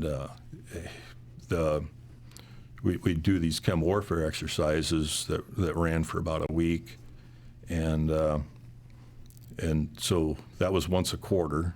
Then once a year, you'd go through a NATO TAC eval, ORI, operational readiness inspection. Those experiences on the active duty side really help build that confidence level. But you'd be out there. Back in those days, we had to disperse all of our assets, so we dispersed fire trucks all over the installation, and covered them with camouflage netting, had them all set up, and revetments to protect the trucks from fragmentation, things like that. The chemical detection paper, just all of that. Were you in Germany during Chernobyl? I was. Yeah. Yeah, 1986. There were T-shirts that had been printed that said, "I survived Central Europe, 1986." Wow. So that year, in the spring of the year, my wife and I had traveled to the Keukenhof Gardens in Lies. It's the big tulip gardens. It's just a huge thing in Holland. Mm-hmm. And we were up in Holland, and I saw, Dutch news, and they showed the outline of Libya, the coast. It was easy to make out, and they had this red mark over here and a red mark over here, and they were putting up Reagan's photo, and they were putting up Gaddafi's photo. And it's like, wonder what that's about, Didn't understand anything they were saying. So, we go about our trip, and And on the way back home, I stopped in at another base, Spangdahlem Air Base. I was assigned to a place called Zweibrücken, and the line of cars to get on base was over a mile long. And I'm like, what the heck, you know? And I get to the front gate, and I'm going to give him my military ID card. He says, we need your wife's ID card, we need your vehicle registration, your insurance card. So yeah, 2 ID cards, registration, insurance card. I was thinking there was a 5th thing I had to produce in order to get on the base. And there was what we call an old Peacekeeper. It's a type of armored vehicle that they would use to patrol missile silo ranges, you know, out in South Dakota. That was up there with a .50 caliber machine gun mounted on the top of it, pointed at the front gate. And I was just stopping in to see a couple of buddies that were at the fire station there, guys that I'd gone through the fire school with as students. And I get to the fire station, it's like, man, you guys really take your security serious around here. What the heck is going on? It's like, we bombed Libya. It's like, what? Yeah, we bombed Libya. You know, every base is like this right now. It's like, whew, wow, yeah. Yeah. Jeez. So it was, you had the Libya thing, you had Chernobyl, and the other thing that happened that year that didn't make news in the States, but the Austrians were sweetening their wine with the ingredients in antifreeze, and they killed off a few Germans doing it. Oh. You know, Well, so they poisoned some Germans. Yeah. I don't know. Yeah, so that was the 3 events in 1986, Central Europe. So Great. We just finished watching Chernobyl. That's Yeah. awesome we- series. We, Yeah, it was so good. yeah. yeah, after you mentioned it the other day at training, we watched it. So Yeah. fascinating yeah. story. Yeah, it's Polzing was like, I got him started, and then he's like, we're just like, I think we powered through 4 episodes like on one shift, Yeah, like on a Sunday. pretty like, much. Yeah, just wham. But yeah, that Yeah. was crazy and stuff. But But- yeah, that's that whole area Yeah. at that time, lots yeah. going on. Well, it was January of '86 when we had that midair collision of the 2 F-15s. Yeah, it, you know, just a lot went on. Mm-hmm. Yeah. So, and like you said, you know, you fall back on your training for things, and maybe it's with like even Chief Collins is kind of going through it, or Chief Everett, any chief that, but you know, what prepares you, like what schooling or whatever, I mean, what prepares you to deploy, knowing that these guys don't have, you're building their fire department here in this, you know, country that's not your own, and where, you know, you don't speak the language, nothing, but you're going to go there, here, make it better, build a fire station. Like, I mean, what training, what prepares you to do something like that? Well, we do have back in the day, it was called BRAT training, Basic Recovery After Attack. That evolved into what we call Silver Flag, and they put you through these kind of scenarios. Like, you know, you go in to the panhandle of Florida, you're living in crappy old canvas tents for a week, eating MREs or what we call UGRs for most of your meals, and you go through this process of how you would go about that. And there's a process for requesting the resources you need, manpower, vehicles. So you're learning these codes and the terminology and the paperwork and what it takes to get that equipment. And there's kits. Harvest Falcon, Harvest Bear were the terms back then, and you're trained on what's in those kits, and you just have to find the right person that's controlling them and knows where they're at. In Jordan, I'd kind of forgotten about these things, and so this guy comes to me one day and he's like, "Hey, you're the fire chief, right?" And I was like, "Yep." He said, "Hey, I've got your Harvest Bear equipment over here in these big crates," and these crates were quite large, like 8 foot long and 4 foot deep and 3 foot wide. And it was like, oh, bingo, there's the Silver Flag. You know, I needed that kicker to remember. It's like, this is our fire station. So 3 tents and a a whole slew of equipment, and we went about setting it up, and so you're working with your civil engineers, and you're trying to pick out a location, so you've got a quick response time to the airfield. That's number one. And then you've got response times into like Tent City. So we had 2 fire stations at that base because Tent City was, a couple of miles from where the airfield station was at. When a C-5 or a Antonov taxied by the fire station, the wingtip was about 20 feet away from us. It was, we tried to get it on a taxiway that gave us quick access. So, it's that guy that queued me up on that Harvest Bear fire station kit, ran into him again. It's in Ali Asalim,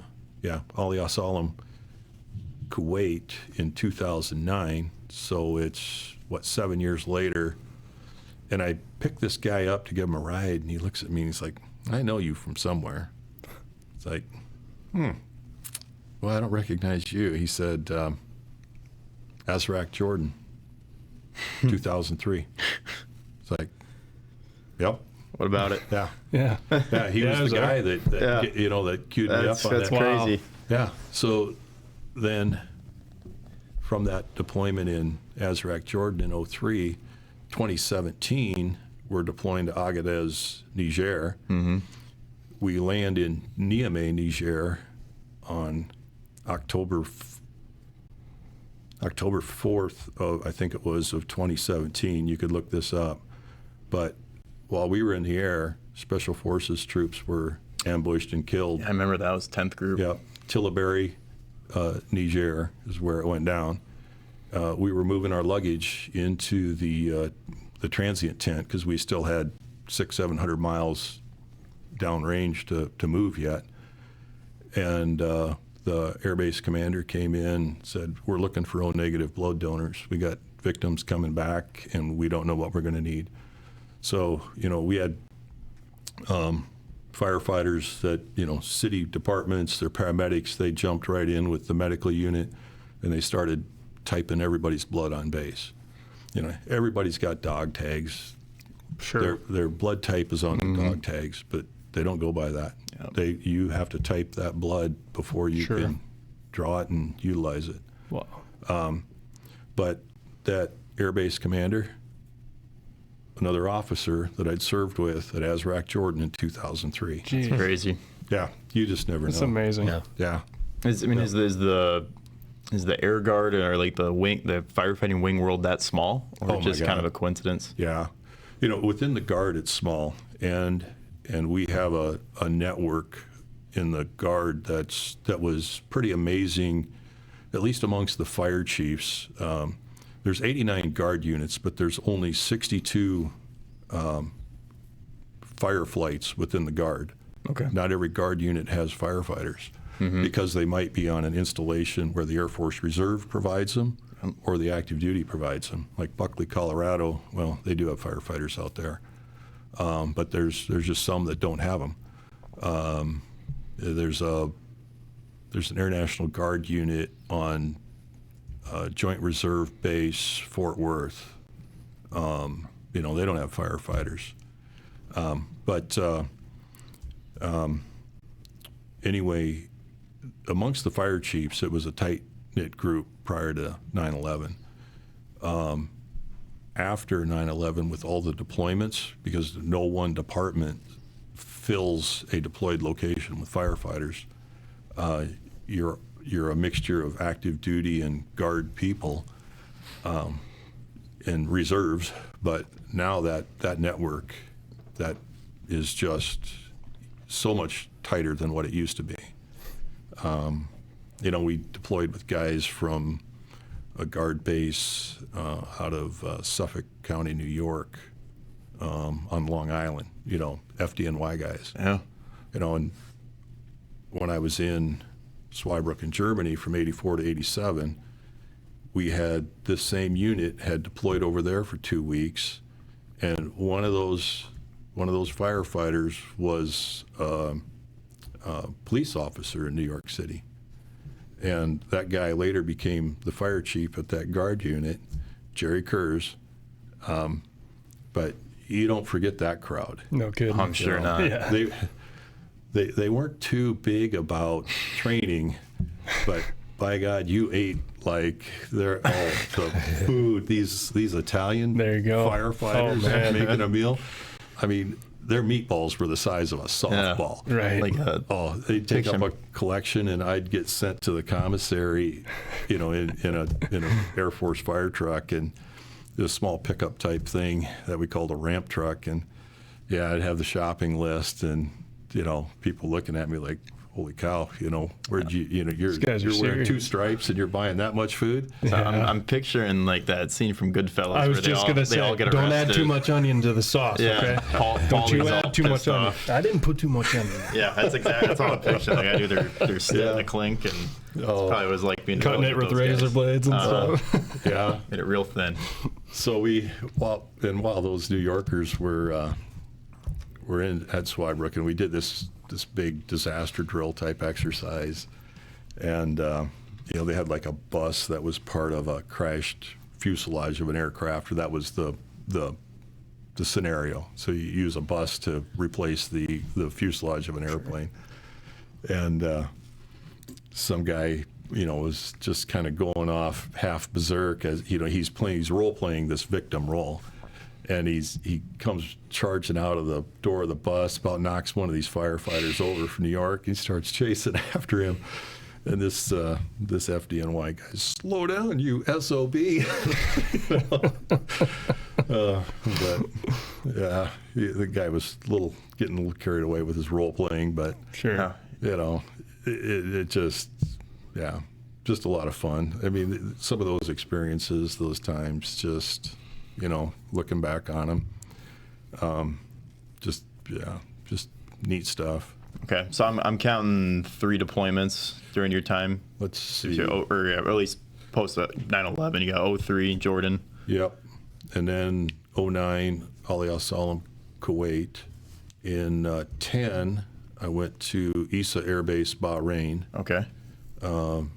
In November of 2010, and then Agadez, Niger in 2017. Gotcha. Yep. So how much time do you think you spent overseas? Ooh, well, there was 3 years on active duty. Yep.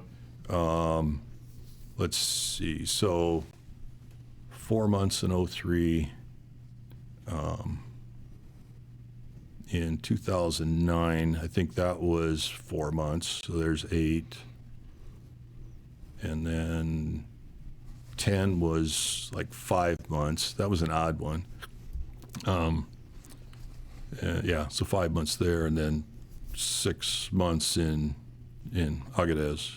Yeah, and you talk about your family getting emotional. I mean, that usually doesn't something like that happen if it was just a one-time thing. I mean, you obviously did a couple rotations. And, time away is time away. It doesn't matter, I guess, what it's for, or and then like even like crash fire rescue. You guys have a job to do. You guys support the runway support, all that fancy air support, classified stuff. Yeah. And those guys are supporting the fight. They get all the TV shows and the movies. Yeah. Those guys, like it's all just one big world. Yeah. Big operation. And it was maybe a little bit more unique for me because of the rank I carried during those deployments. Mm-hmm. And to Agadez, I went over there. I was sourced as the fire chief, but all the fire chiefs were getting pulled into the senior enlisted leader position for the Expeditionary Air Base Squadron, what we call an EBS squadron. And that was a bear base buildup again. So again, they were building a runway in the middle of the Nigerian desert, or we're on the south edge of what the region they call the Sahel.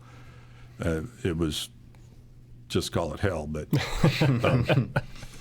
kind of a transition area between the Sahara Desert and but it was very austere, the most austere location anywhere in the Air Force, and it was all troop labor, all Air Force, what we call a Red Horse team. They're a heavy construction team, and these Red Horse teams were rotating through every 6 months, but all of our new equipment that we brought over there, was designed to run on low sulfur diesel.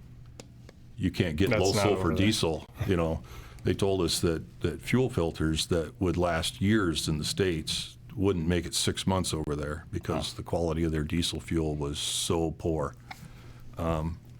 We had a big dozer parked out on the airfield that, it looked like they were going to have to just build the runway around it, put a curve in the runway,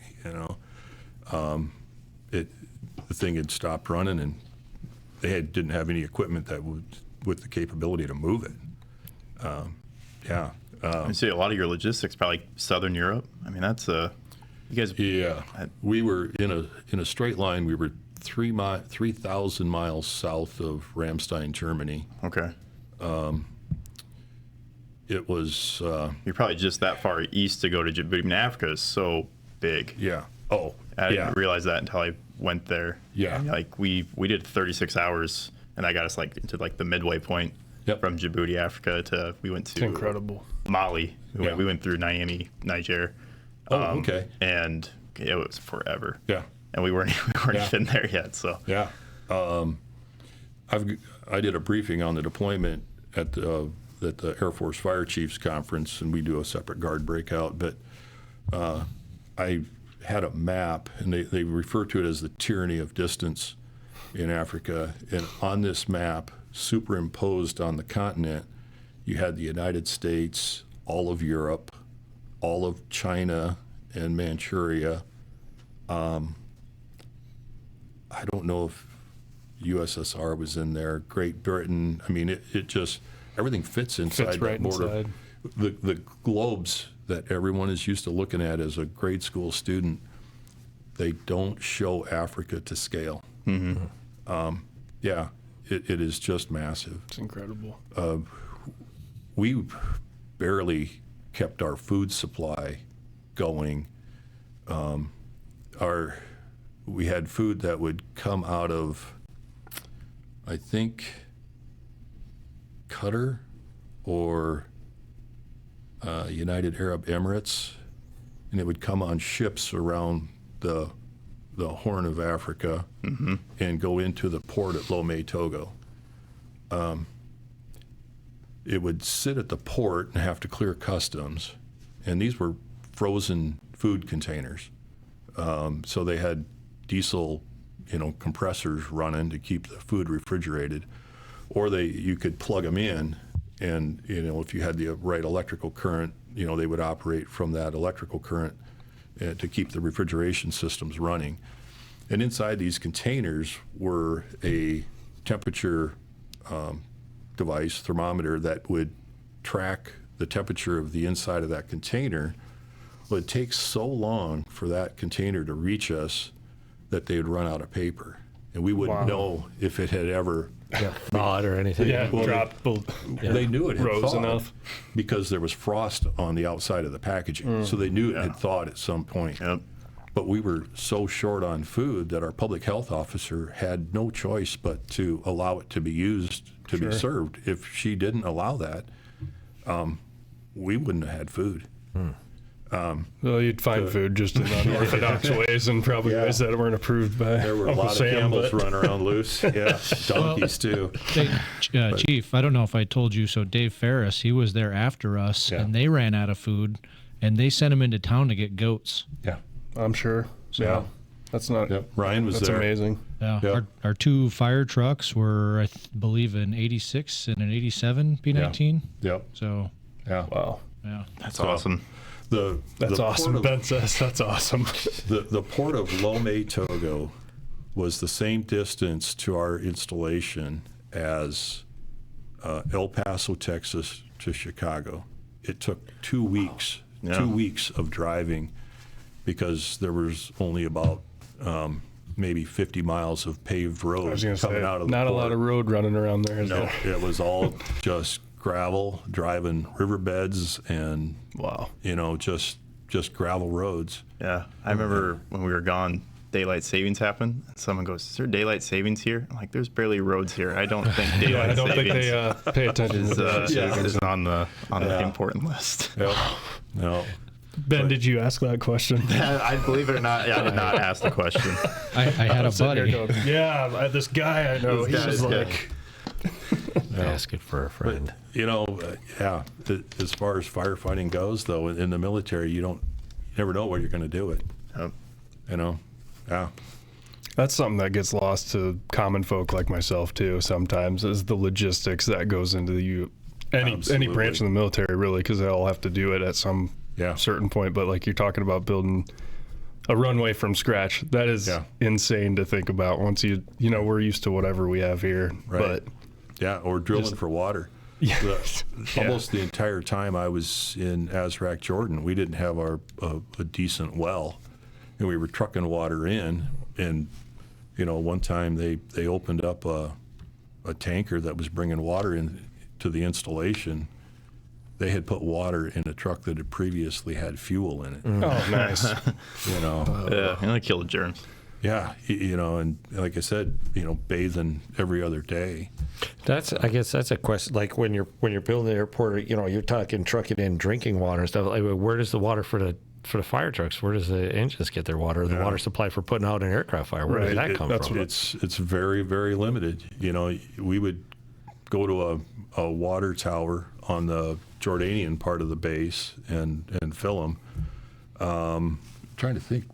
We were still drilling a well in Agadez at Airbase 201, weren't we? Well, were they drilling? I'm not for sure on that. Oh, the well drilling truck had broke down. It shipped it back to the States for repairs, and then it was hung up in a depot trying to get on a ship to bring it back to Africa. Yeah. You're operating on a wing and a prayer in those situations. I think my main concern on that deployment was getting that RC track set up. So. No, firefighters find a way to entertain themselves. Always. Yeah. Any downtime turns into. Oh yeah, no, and me being in that senior enlisted leader position, I wasn't in the fire station, so I don't know half of what went on over there. Don't need to either. Don't need to. You shouldn't know. No. I'm sure. Yeah. Knowing Ryan, I am sure it was all fun stuff. Probably wouldn't have made Chief Master Sergeant if everything got out. I just hope. Yeah.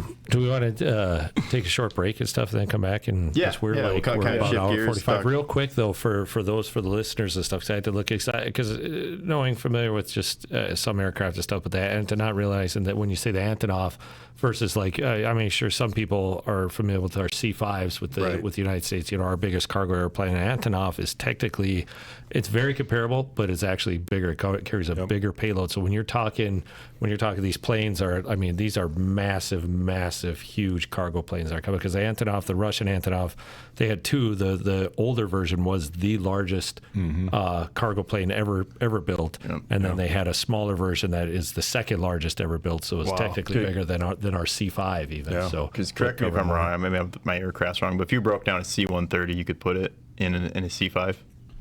I would think so. Easily. They say the tail section of a C5 is hollow, and just the tail section has the cargo room of a C-130. Wow, that's insane. So we had them in put that in Baghdad, and that's what they told us. Yeah. Good Lord, massive planes and stuff. It's incredible that something like that big even can fly. Right. Well, when you're thinking about setting up a whole city and airfield overseas, I guess that makes sense. They named it the C5 Galaxy. That's like the perfect name. Mm-hmm. Galaxy, really big. So we'll take a quick break. We'll come right back. What is it? Vibranium. That's what Captain America's shield's made out of. Yeah. Oh, vibranium. Nice. Thanks. You got that. Anyways, Chief, first of all, thanks again for coming on. A lot of great stories, a lot of fun stuff. You are an encyclopedia. You've talked about reading encyclopedias. You're kind of an encyclopedia yourself. I had a couple of guys out at the base that I worked with pretty closely, and I've been referred to as Sheldon. So you left the military side in 22. Yep. And then now you're still hanging on with the state side. How much? Federal. Federal. Sorry, federal side. Yeah. How much longer are you planning on working, and what does it look like afterwards? Let me check my countdown app, Oh, there It's you go. about 405 days, maybe. Oh, wow. Yeah, We're getting there. Getting there. Looking at 31st of December next year. Awesome. Yep. And what do you think lies afterwards? What are you looking forward to? And A long rest. yeah. Yeah. Good for you. Yeah. You reach the point, I'm 61. Mm-hmm. Was in the gym for an hour from 11 to 12 this morning, and, these 20, 30-year-olds next to me that are just kicking it. We got Teresa Brayfogle comes out to the unit there twice a week, Tuesday, Thursday. Yeah, beats you up to a T. She, she'll beat you up. Oh, Yep. man, yeah. You run out of energy physically and mentally. I'm in pretty good shape, I think, for my age. I'm working on getting it better. My biggest motivation is for skiing in the wintertime. I like that. Yeah, but Got a fight with Jake Paul coming up. Oh, wow. You heard it here first. Yeah. We're always breaking stuff here on this podcast. Yeah. Breaking news. That's the next Yeah, one. maybe they'll catch that one. but I'm a lover, not a fighter, Ryan. Yeah, You're a tall guy. You probably got pretty good reach. yeah, I do. Yeah. I I think you could can stand get 'em. flat-footed on a gym floor, and you typically reach the bottom of the net on a basketball hoop. Dang. Yeah. But no, you do. You run out of energy.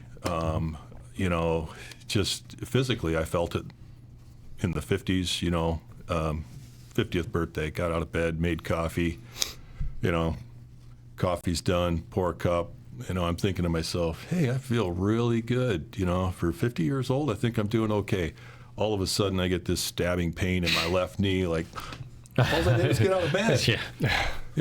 And it just it doesn't get any better. That's what I think it gets to a point where the the mind is still there and the will is still there and the heart is still there, like to want to be able to do this stuff, but like the body, it's all about the mileage that you put on it and stuff. Right. And the body, it's as you age, you keep trying to keep up with these kids, and like for about 10 minutes, you'd probably be able to whoop up on any of them 20-year-olds. But after that, and then then you're shot now for the next week or two. You're going to be like, you can't. There's no the recovery is so much longer as we get older. I say, it's like where Ship knows. I train as hard as I can because it's we're not let them kids beat the old guys and stuff. We're show how it's done. However, and that's then a week later you're still going, oh, my back still hurts. Like I still need another. I need another rest day or recovery. Get the massage gun out or do something. It's and it's tough to get to the gym, and it's 11 to 12 Tuesday, Thursday with Teresa. And we got a group of about 15, and it's the work schedule, the meeting times. Trying to get there is difficult, and if you miss, then you've got 3-4 day recovery if you miss a day. And she, like I say, I knew because she'll do the classes out at WIT so like next semester when we run our kids through the fitness part of their program. She has her class with the gals and stuff at the same time. And, she's no joke, man. That's You're talking about family a lot. What does your family look like? Kids, grandkids, wife? Let's see. So daughter, she was born at Landstuhl Army Hospital in Germany in 1986. June of 86. Then a son that was born in September 11th, believe it or not, 1989 at Champaign-Urbana, Illinois. The hospital at Chanute Air Force Base didn't have the OBGYN capabilities, so he was born off base. Okay. And then the youngest one was born while we returned to the family farm for 3 years. Born October 19th of 1991. It was opening day of pheasant season. My wife called her parents that lived 100 miles away and said, "Hey, the baby's coming today. Need you to come pick up the other two." And so her dad's walking in the house, and I had a brand new shotgun that day, and I'm headed out the door. In South Dakota, the shooting starts at noon. Yep. So I'd fed cattle that day and grabbed that new shotgun and was headed over to the farm, met him at the door, and he's like, "Where are you going?" It's like, "It's pheasant season. I'm going hunting." "Well, what about getting my daughter to the hospital? That's a 30-mile drive, 35, 40-mile drive to get to Huron, where our youngest was born." And it's like, "Well, I said, I got a radio farm. We before cell phones, we had a Motorola radio system, and everybody carried a radio. And I was blocking on the first field and nailed a couple of them that flushed out the end of the field. And she said, she called me on the radio, said, you got a chance to shoot anything yet?" I said, "Sure did. Got a couple." She said, "Well, you better come home." So I got home, showered, shaved, and then we took off for Huron. We'd taken this back road route the way, any farmer would. You cut through the countryside, gravel roads, and you got all these hunting parties parked along these gravel roads, Yeah. And it was, we were only in the hospital about an hour before he was born. Wow. Maybe an hour and a half. It was her fourth pregnancy, third child. And so she knew staying on your feet and walking was the thing to do. Yep. And there was a lady down the hall, and she was just ripping her husband or significant other left and right. It was nothing but cuss words. So, my wife stayed on her feet. We walk in, we go into the delivery room, deliver the baby, and we're in there for a while. We come back out, that other lady still cussing her husband up one side and down the other. "You will never touch me again as long as you live." Oh, no. Yeah. But, 3 kids, any grandkids? Yep, I've got 3. Was just up in Lake Preston this last weekend. Let's see. The oldest one will turn 10 in February. Let's see, that's Sage. Joey, what is she going to be? She's in first grade this year. And I got to think she was born in 17, right before I went to Africa. I got to see her just once. We had done pre-deployment training. We were home for a short period of time, so I got to see her in 17. And then the little one, Andy, boy, she's a terror. Yeah, just like my 3. It's like the youngest one was all the work of the first 2 wrapped up in one kid. Yeah. Like for me, the middle child was just so easy to take care of. I tell people we got tricked or fooled into having the third one because the second one was so easy. It's like, whew, yeah. So I don't know if anybody else has had that experience, but that seems to be the way it goes in our genetics anyway. Okay. So yeah, I got to think Andy's, man, I've gone blank on that one. I feel kind of bad about that. But cute little girl, just a very busy one. A lot of fun. So you still hunt? Any other hobbies that you look forward to? Haven't hunted in a long time. We live out at McCook Lake. Okay. So boating, growing up, boating was always our thing. Mm-hmm. And learned to water ski when I was in 4th grade. Just loved water skiing. Did it all through high school, and then it was 2009 after coming home from Kuwait that bought a boat, and still got that same boat. Kept it in good shape, but 2014 got lucky and found a house out at McCook, and been out there ever since. Just about a year ago, moved into a new house. We tore the old one down and built a new one. Did you guys come out okay with the flooding and everything this summer? Well, I'll say compared to a lot of people, we came out okay. Mm-hmm. Okay.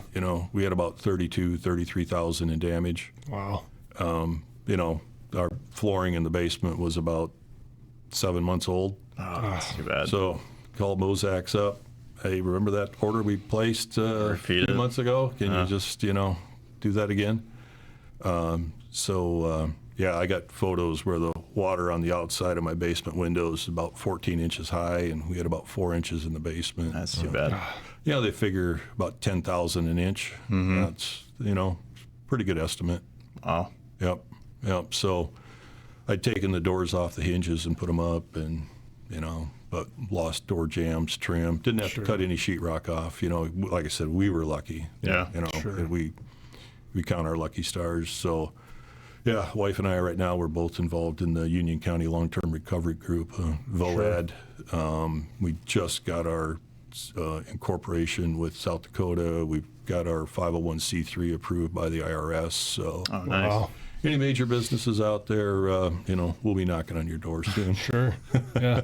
Where's that process coming right now? Where's that at over there? Is it? I just caught a news clip this morning about the North Sioux City City Council meeting last night. They're close. They need the right weather to be able to pour the temporary asphalt Sure. on North Shore Drive, but that's still going to be gated even after they put the asphalt in. But I know they also have to allow the school buses through. Okay. So we're routing up West Shore to Highway 105 and back down to Exit 4. So, it adds about 5 minutes to a commute. Not bad. But again, we're counting our blessings. It's just getting the community to a point where it's healing and you get past the anger and the finger pointing. But, it's a significant loss for a lot of people. For sure. My goodness, yes. It's tough. Yeah, it was a long summer.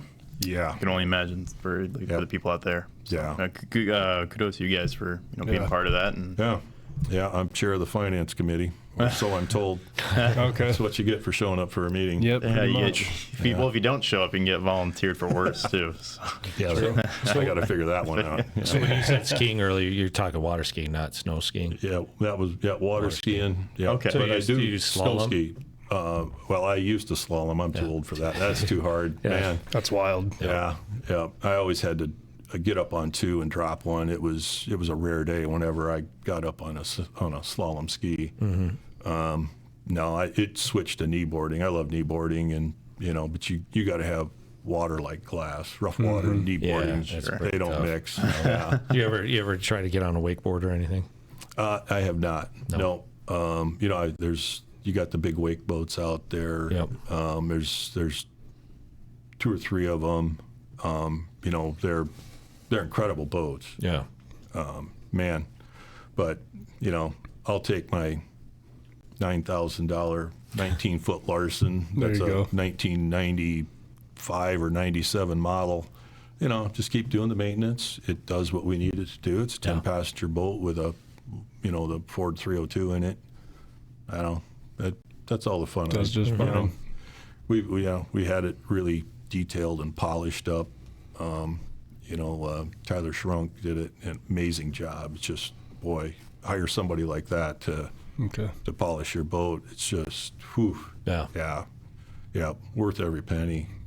But, I take care of stuff, and, my vehicles, I drive them into the ground rather than trade them and make a payment. Yeah. So, yeah. Anything? You guys got anything off the top of your head? Or kind of get to the bottom of our Bottom of the list. Yeah, Question no, list. I don't. Just the amount of stuff, through your career, in a long time, not just in the fire service, but a long time as chief. That's the other thing that you don't see. Chiefs, when we talked to Everett, was he chief for 15 years. Yeah. Hamilton is 18. Those are the numbers 2 and 3 outside of Kellogg, which Kellogg was a one-off for in the fire service period. But you don't really see chiefs that put past that 15 years, but here you are going to be close to just about 25 years when it's all said and done. I'm 25 now. It'll be 26 and change. Yeah, Oh my as a gosh, chief. It's a full career just as a chief. It's too long. It really is. It's too long. But that Title 32 program that I described earlier, that's kind of what drove it, because you were being hired as a federal employee, and you had to get your years of service in, and you've got to build those years in order to get a decent retirement. So that system was it forced people to get hired as like a E6 tech sergeant, staff sergeant, or a tech sergeant, or Master Sergeant Fire Chief, that was common in the Guard. There's one fire chief in the Guard that's been at it about a year and a half longer than I have, year and 9 months maybe. He's down in Houston, Texas. Yep.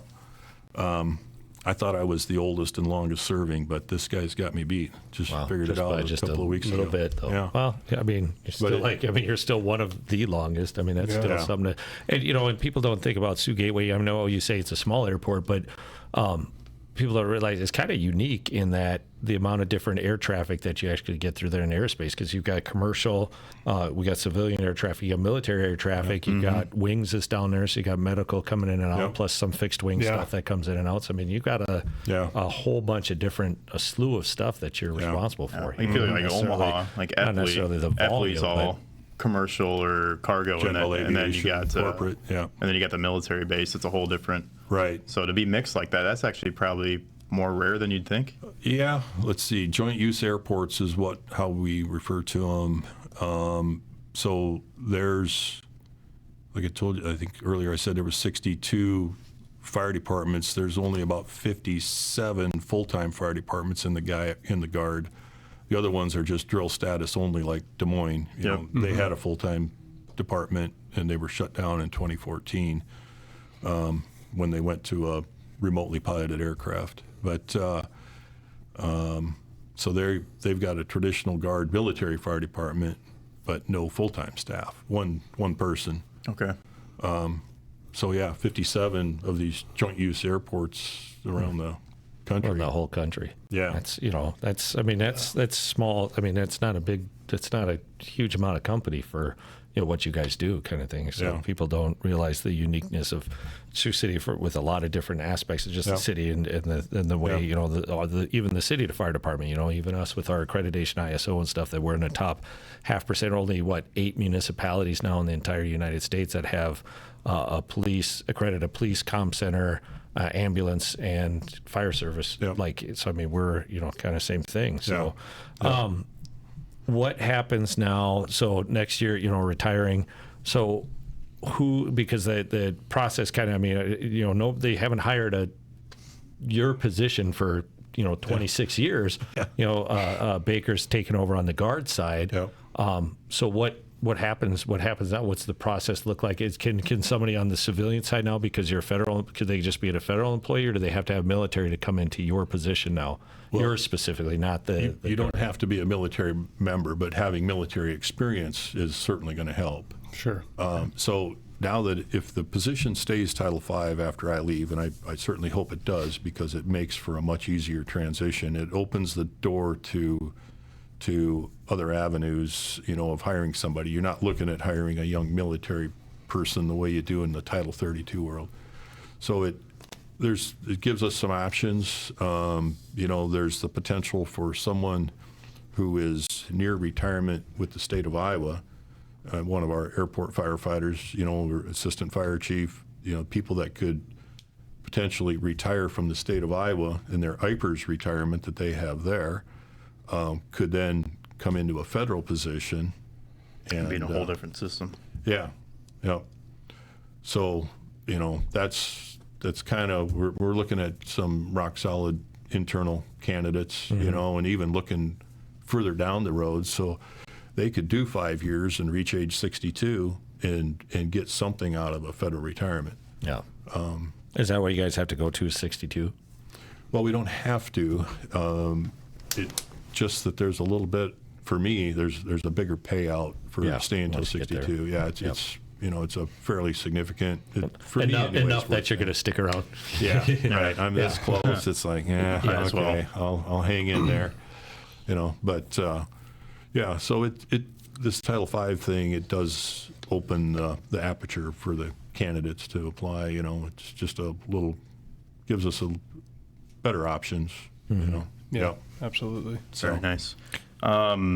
Any members of the fire service that were mentors to you, or some good friends you had along the way over this last about 40 years now that really stick out, you want to give?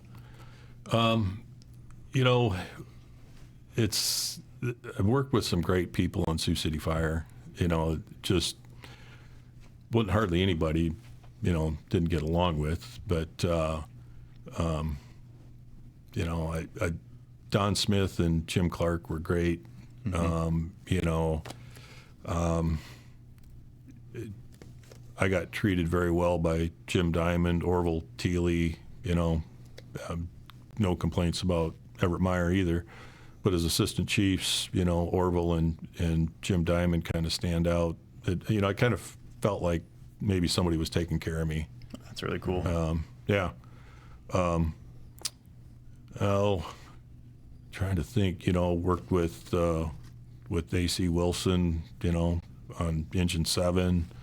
I spent a lot of time in hazmat, so 7s and 8s. You know, I with my education at SDSU, you know, and plus anywhere where I was stationed in the world, I was always taking college credits. So I transferred like close to 100 credits into Briar Cliff. And it was actually Brian Teeley, while I was still on probation, who, you know, we were talking about college, and he was going to Briar Cliff, and I told him what I had. And he's like, man, he said, you know, you need to go to Briar Cliff and finish up your bachelor's degree. Yep. And about that time, somewhere in that mid-'90s time frame, they changed the qualifications for master firefighter. So what is it, 7 years and a bachelor's degree? Right, 6. Might be I 6. think it's 6 with a bachelor's. 6 and now. a bachelor's. Yes. So Yeah. I finished up my bachelor's at Briar Cliff, and maybe I was the first person to actually make get master that. firefighter with 6 years and a bachelor's. Now, That's when pretty you cool. went to that, was the city, because when I came on, there used to be a program if you got reimbursed depending on grades. Like if you got A's in your class, you got 100% reimbursement from your college. Was that the program when you? I did get reimbursement from the city. That was new at that time. I also had VA educational benefits from my active duty time. So I graduated from Briar Cliff and didn't know a dime. Didn't know nothing. Wow. That's pretty cool. It's huge. Yeah. No, I'm sitting there with you know, students, and they're looking at, you know, $90,000 in student loans they got to pay back. You know, back then, at that time, Briar Cliff was just getting to the point where it was going to be, I think, $330 or $333 per credit hour. I have no idea what it is today. Wow. I think a lot of those You things know, are up around like when- 8, yeah. 5 to 8 Yeah. kind of thing. When, you know, when I it's- went to SDSU in 1981 out of high school, it was $35 a credit hour for a resident, and I think it was $55 an hour for a non-resident. Yeah, Yeah, That's wild. yeah. It's unreal. Yeah. So having that education, the things I learned up there, I've had commanders who did, you know, one in particular, General Salmonis. She described me as an accountant disguised as a fire chief. 'Cause I like to analyze numbers, and That's you know, good for a fire chief. We've That's, got a $3.5 million budget. A majority of it is salaries and benefits, but you know, when it comes to analyzing numbers, I just have a knack for it. But I was horrible at math as elementary, Figure high out how to school. rob Peter to pay Yeah. Paul, but at the same time, everybody keeps something in their pocket, right? You know, Right. just balance all that stuff. Yeah, Yeah. The guy, You know, so having a class up there, you know, one semester I learned Quattro Pro, like a DOS-based number DOS was a processing. computer program, Ben, where you had a C colon and a prompt, and you actually had to type it. that- like C colon backslash? And, is that what started the war games?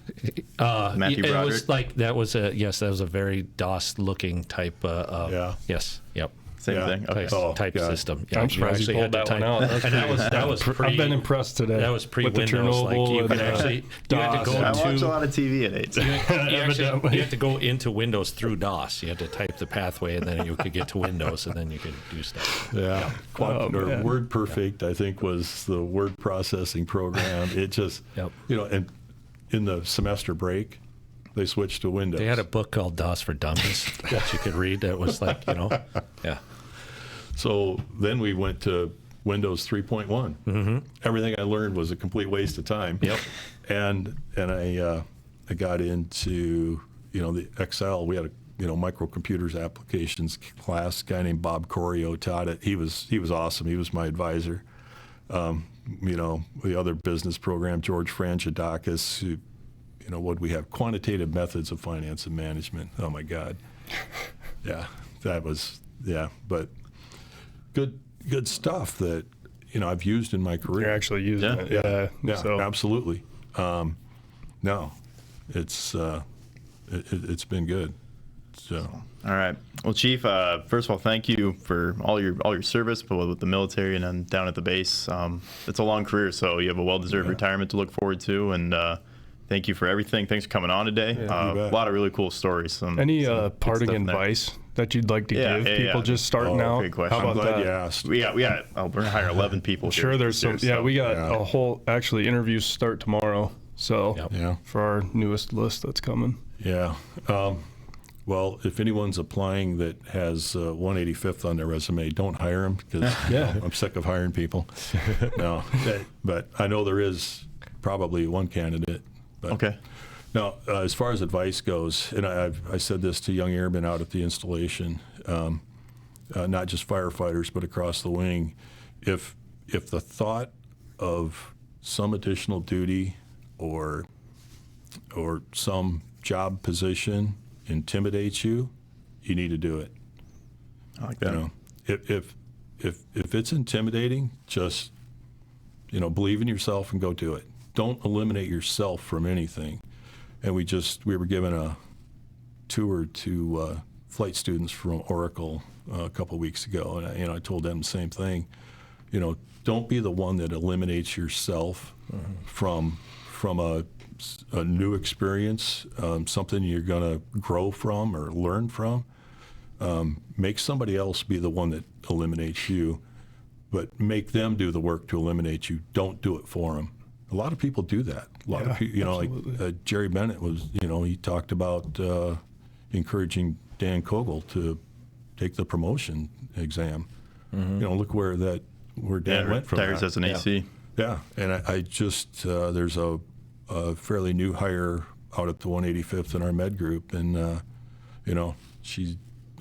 found out she'd gotten that job, and contacted her and said, hey, congrats on it, and she's like, it was what you said to the Junior Enlisted Council. That's what I was thinking of when I applied for the job. I was kind of nervous about the thought of taking it and doing that, and she said that's what drove me to do it, was that advice. No, that's really good advice. Great. And even that turns like maybe some weaknesses into strengths.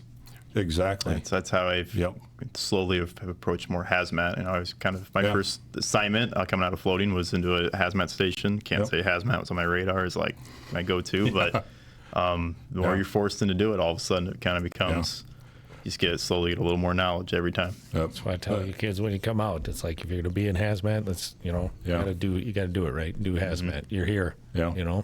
I tell people that if I had known the personnel issues and a multitude of other issues that I was going to face when I took the fire chief's job, so that if I had a crystal ball to see into the future and see those things, I would have run away from that job screaming. There's no way I would have taken it on. Mm-hmm. But that lack of awareness of what some of those challenges were going to be was actually a blessing. But I took it on and just kind of learned. I mean, the previous fire chief was gone 3-4 months before I started. Oh, yeah. There was no left seat, right seat. Yeah. I mean, there were firefighters that knew things and, could help me out a little bit here and there, but yeah. Perfect.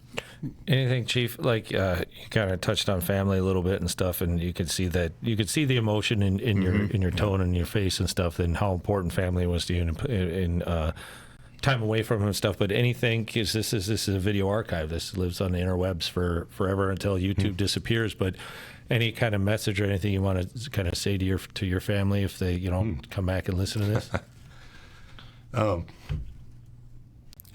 Just thanks for hanging in there.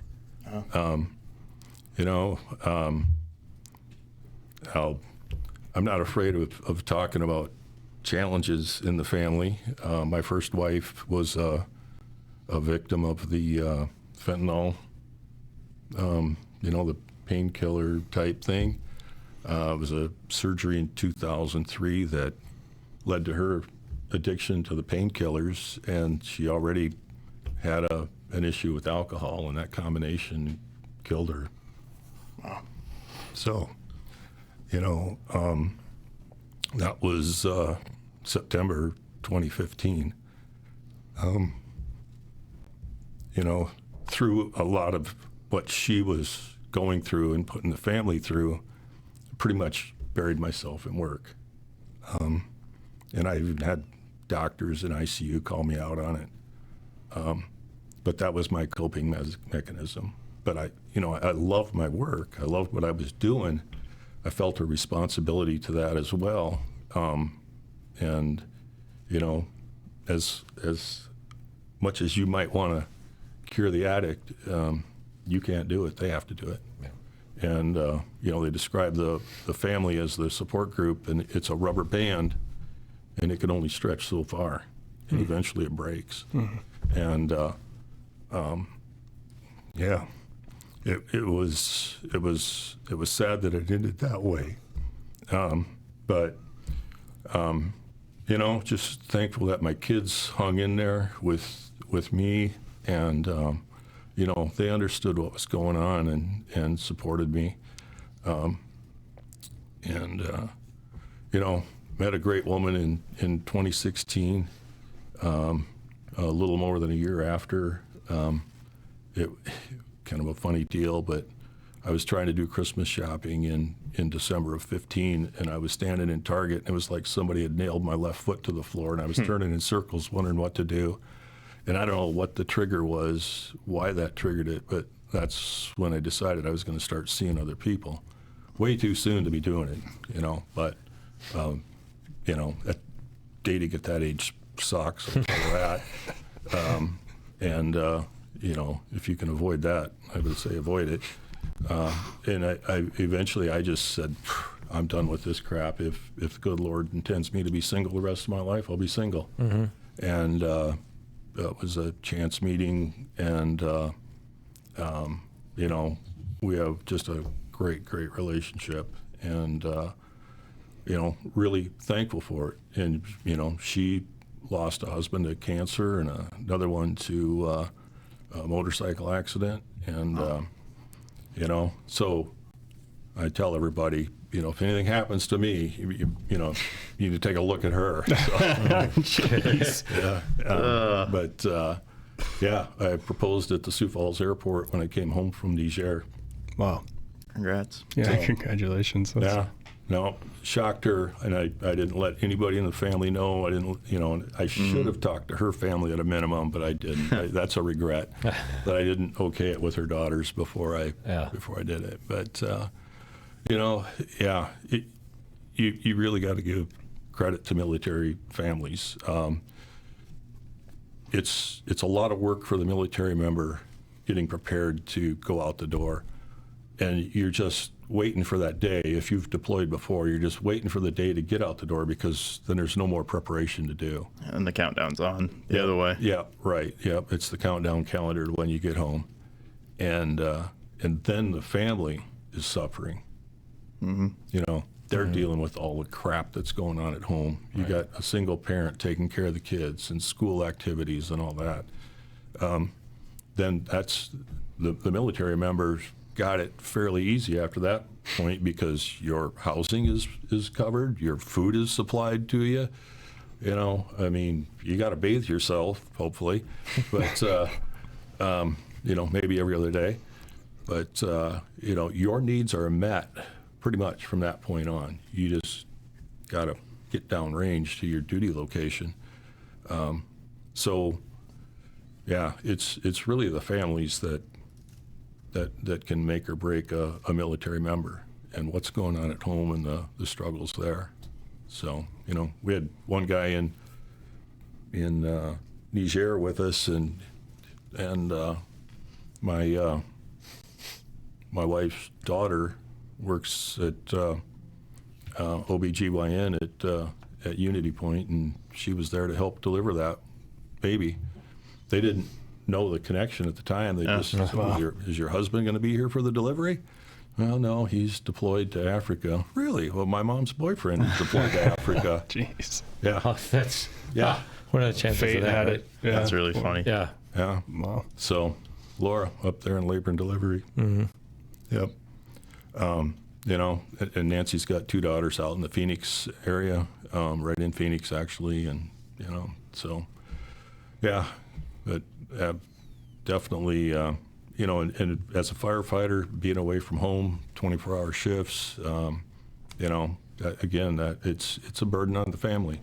Mm-hmm. Yeah, I remember. Yeah, it's just it's tough. I remember my wife was running 3 kids to soccer, you know, on a Saturday, just you know, just Yeah. back and forth from Ruger to South Sioux to you know, just getting kids everywhere and relying on friends to help pick up the slack and yeah, you know, it's just yeah, it's whether it's fire or military. There's a lot of similarities between them, and that's why someone out of the military fits so well in fire. Right. Yeah, you know how to take orders. Yeah.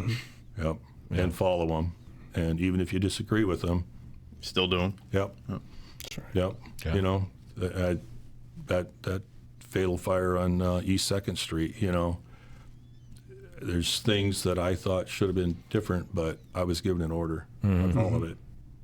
You know, and I'll never second guess. That was one thing Don Smith taught me. Said, you can never second guess the decisions of the first arriving officer, because even if you come in 10 seconds later, what you're seeing is not what they saw as the first arriving. That is great advice. Yeah. That's a great piece Yep. Yeah, to remember. Yeah. that was, and Don learned it from somebody else. Yeah. You know, he quoted the name of who'd said it to him. Yeah, sage advice. Yes, very. Let's go out to clip that. Yeah. Oh, God. Thank you for sharing. Yeah, all for you shared sharing today. It's been and really opening up good. and maybe some ways you definitely didn't have to today with family and all that. So, yeah, Chief, can't thanks enough. We won't take up any more time of your day, but congratulations again on a I full think Chief career. not only like longest serving airport or air guard fire chief, but like they think he's going to have the record for the longest podcast too for an episode. It's going to be doesn't seem like it. pretty It's been close. awesome. And I think as much as we went through, I think we probably would dig another hour out of him. Yeah, no kidding. I know. That's what I was thinking. That was awesome. It was good. So, No. all right. Spend 23 years with him. Oh, lucky you. No. Yeah, Ryan, go ahead and drop the tones for us.